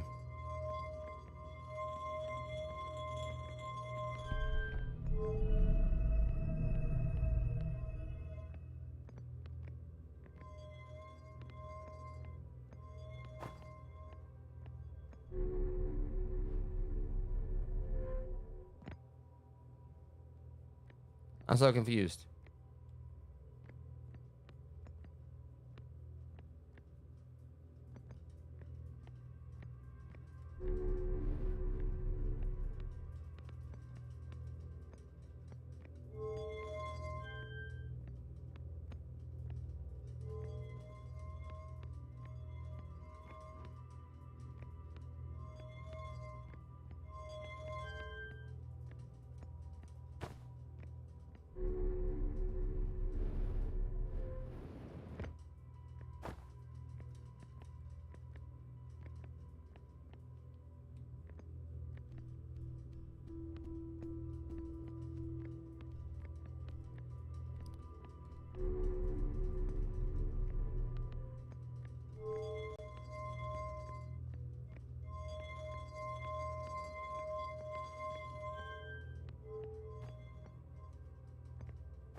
Was this rotating like this before?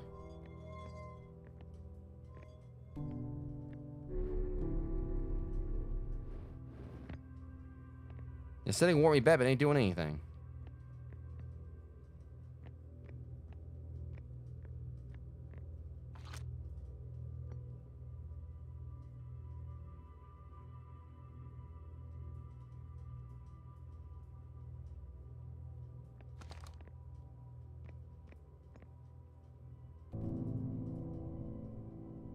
I'm standing on it. Unless it's broken or something.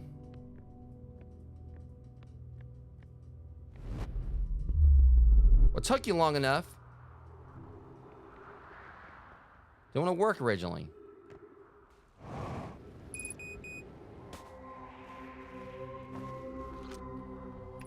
Return warp status charge. Step into the warp series platform to return. Alright, whatever.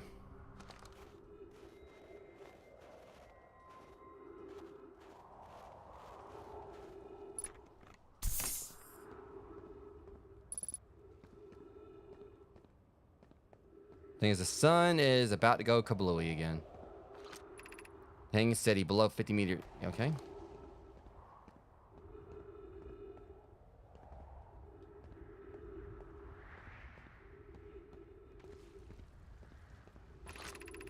To our friends on Brittle Hollow, I just warped here from the White Hole Station on the other side of Brittle Hollow's black hole. Our design worked. We successfully recreated warp travel. At least I'm finding like more, you know, ship log stuff. This is wonderful news. I can't wait to see the warp tower, although it's been a long time since I've jumped through a black hole. To our friends on Brittle Hollow, I just... Alright, hang on. I don't know how close it is to Nona's original design, but as long as what we built works, then I'm delighted. I knew we could do it. Kasova, I hope you're reading this. Wait, this can't be correct. Clary, have you seen these readings? If they were accurate, they would violate causality. There must be an equipment error somewhere. I'm returned to the White Hole Station. If you en route meet me there, we can run a full diagnostic and hopefully locate the problem. Don't tell Casanova. Or Kasova. Cassava.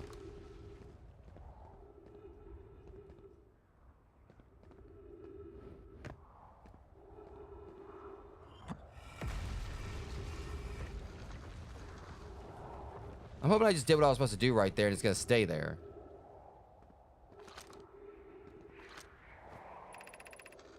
Romy and I reviewed the records you sent, Poke, and they appear to show Nomai are arriving at the warp receiver on Brittle Hollow, slightly before departing from the Whitehole Station. I've already told Rami, these measurements can't be accurate. How can a Nomai arrive on Brittle Hollow before she ever stepped into the teleport? Implications are absurd. Do not do that again. I understand it's exceedingly odd, but Clary and I have tested and retested the equipment, and the result is the same every time someone warps. I don't disagree. It would mean I've inadvertently broken several fundamental theories regarding this universe. We would have to reconsider all of our beliefs about the nature of our time. Yes, I hope so too. Poke, as Pi is confident the reading is inaccurate, she's kindly helping me attempt to recreate this phenomenon at the high energy lab. We designated an experiment to take more data. An update, Poke. The high energy lab is at the canyon on Amber Twins equator. Come here at once. You need to see this. Alright, at least we found something else. The interval is extremely minuscule, roughly 100,000th of a second. Do you suppose our instruments can't accurately measure time to such a small degree? Yeah, the sun's about to blow up.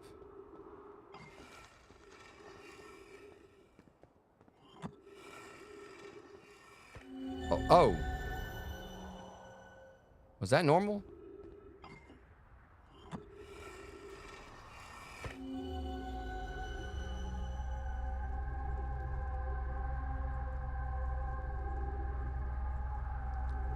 I'm just gonna get my ass right on off of here.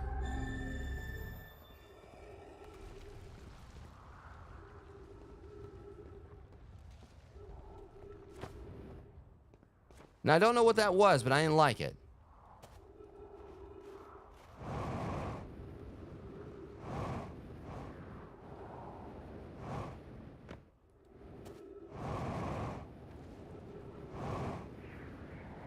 I didn't like that one bit.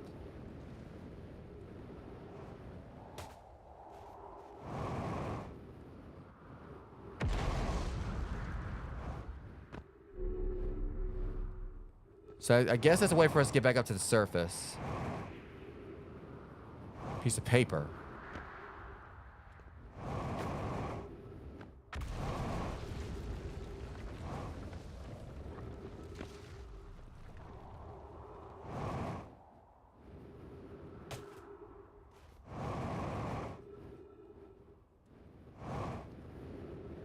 Now I'm trying to scramble to see what you were talking about before the sun blows up.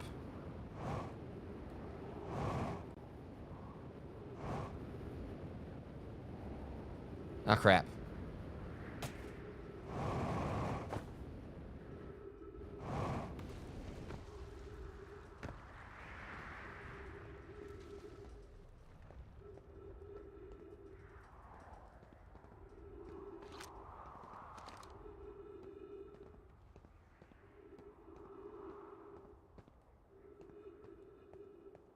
Piece of paper, piece of paper.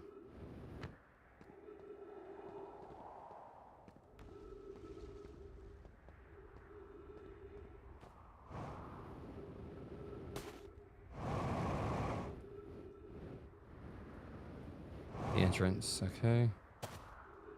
Right. So I'm going to shuttle across the planet this ship if I can use my jetpack. So I'm leaving this here. I checked with my little scout. I do too use it, Hornfellows. You burnt marshmallow, and the scout's integrity reading said this piece of brittle house is stable as any who knows. This feels still around, feel free to use it. If not, well, whoever's reading this, no, sure you got bigger problems. Definitely.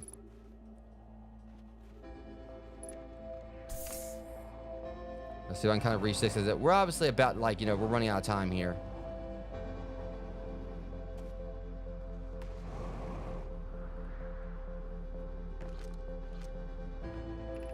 Has anyone observed the phantom moon that sometimes greets us in the night sky? Your thoughts interest me. I'm interested in your playful moon. Is it just about the violent friend Hollow's lantern? This moon isn't volcanic to my unaided eyes. Sometimes it leaves this friend Hollow's lantern for nights at a time. Nights and the moon circles this planet appear at random. It seems to travel as it likes. I comment your eyes. How do you imagine it disappears? Hypothesis, could it be a shift in the light spectrum? Imagine if there were 2 volcanic moons. Trying to finish. Then imagine there'd be none of us left. You got a volcanic moon right in front of me, or volcanic star. I'd strongly prefer we test the null hypothesis. Hypothesis, is this too much lava? Suppose the moon is too shy to show us its face. All right. Good thing I read that when I did, because I'm having a feeling this thing's about to blow up right very shortly. Mm-hmm.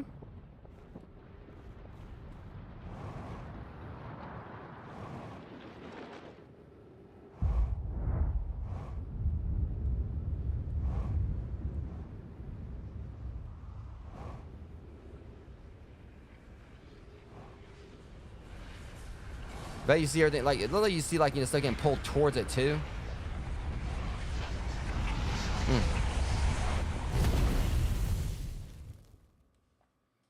All right, guys. I think I'm actually going to go and call it here on this. I want to say we got a lot done, but honestly, I don't know, because the way this game is designed is obviously I died, like, quite a few times to do this. I mean, this has definitely got, like, some serious roguelike mechanics.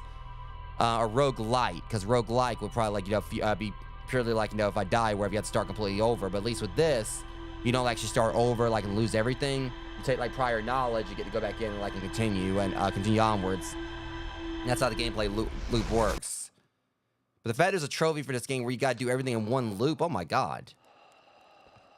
But it's probably going to be like, it's going to be a thing where it cuts out all the filler and everything. You just, like, kind of, like, know exactly where to go to.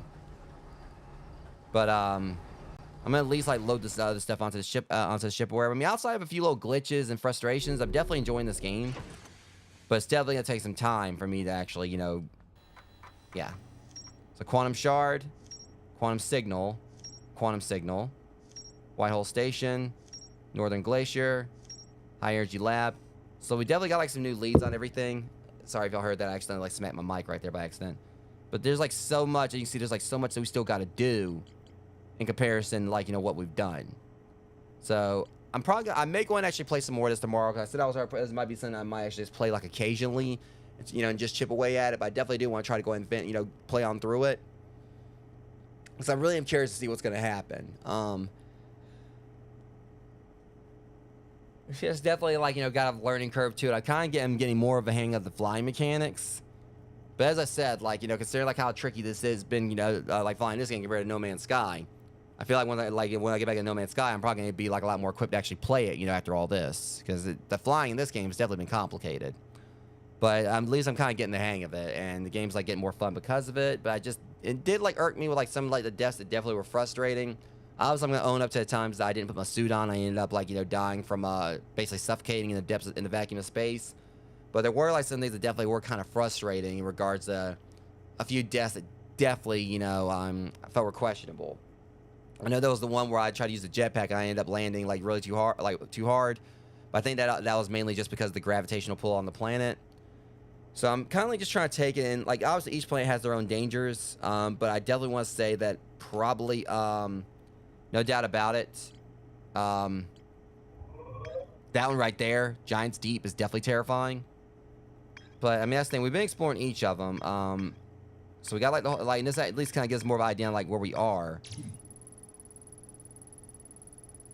So, yeah, the White Hole Station, at least now we know what that is. And I'm guessing, like, all this is, like, just for, like, entries we ain't read yet or whatever. Pretty sure that's probably what it is. So, yeah, we got, like, a lot we got to do. Like, Frozen Nomai Shuttle. There's more to explore here.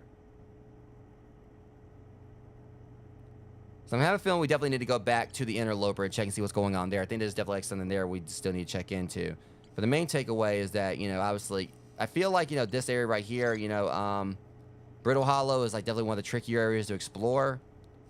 But the Quantum Moon, that's obviously probably going to be more, like, late game. Quantum Shards, I mean, best thing we probably do, we already found one in Quantum Grove. We just got to go to the other spots for that. So I got, like, some ideas on, like, where to go about, like, some of these things. But the main thing we still need to do is we need to find Ryback.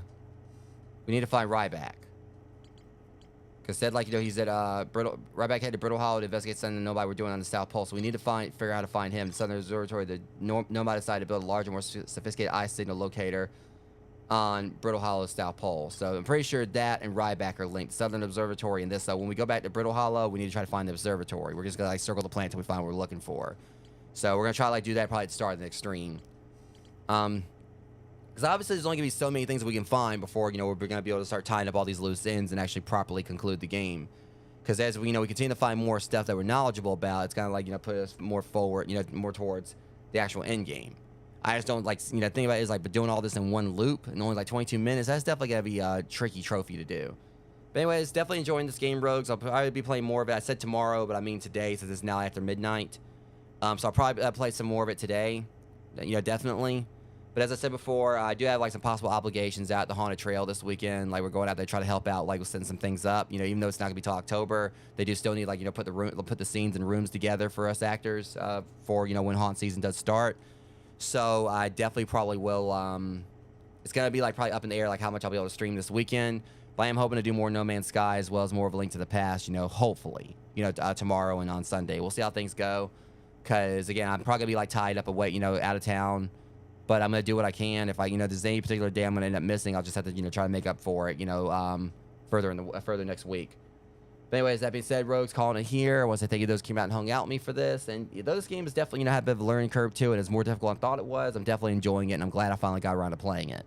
So until next one, much love. Thank you guys for coming out. I'll see you guys next stream. Thanks so much for watching. Thanks so much for watching my stream. If you like my content and want to see more, be sure to follow me and hit that notification bell. You can also find me on Instagram and join my Guilded server to hang out and join in on occasional movie nights. If you're an aspiring streamer, my website contains a collection of over a dozen completely free text guides with advice to help you get started.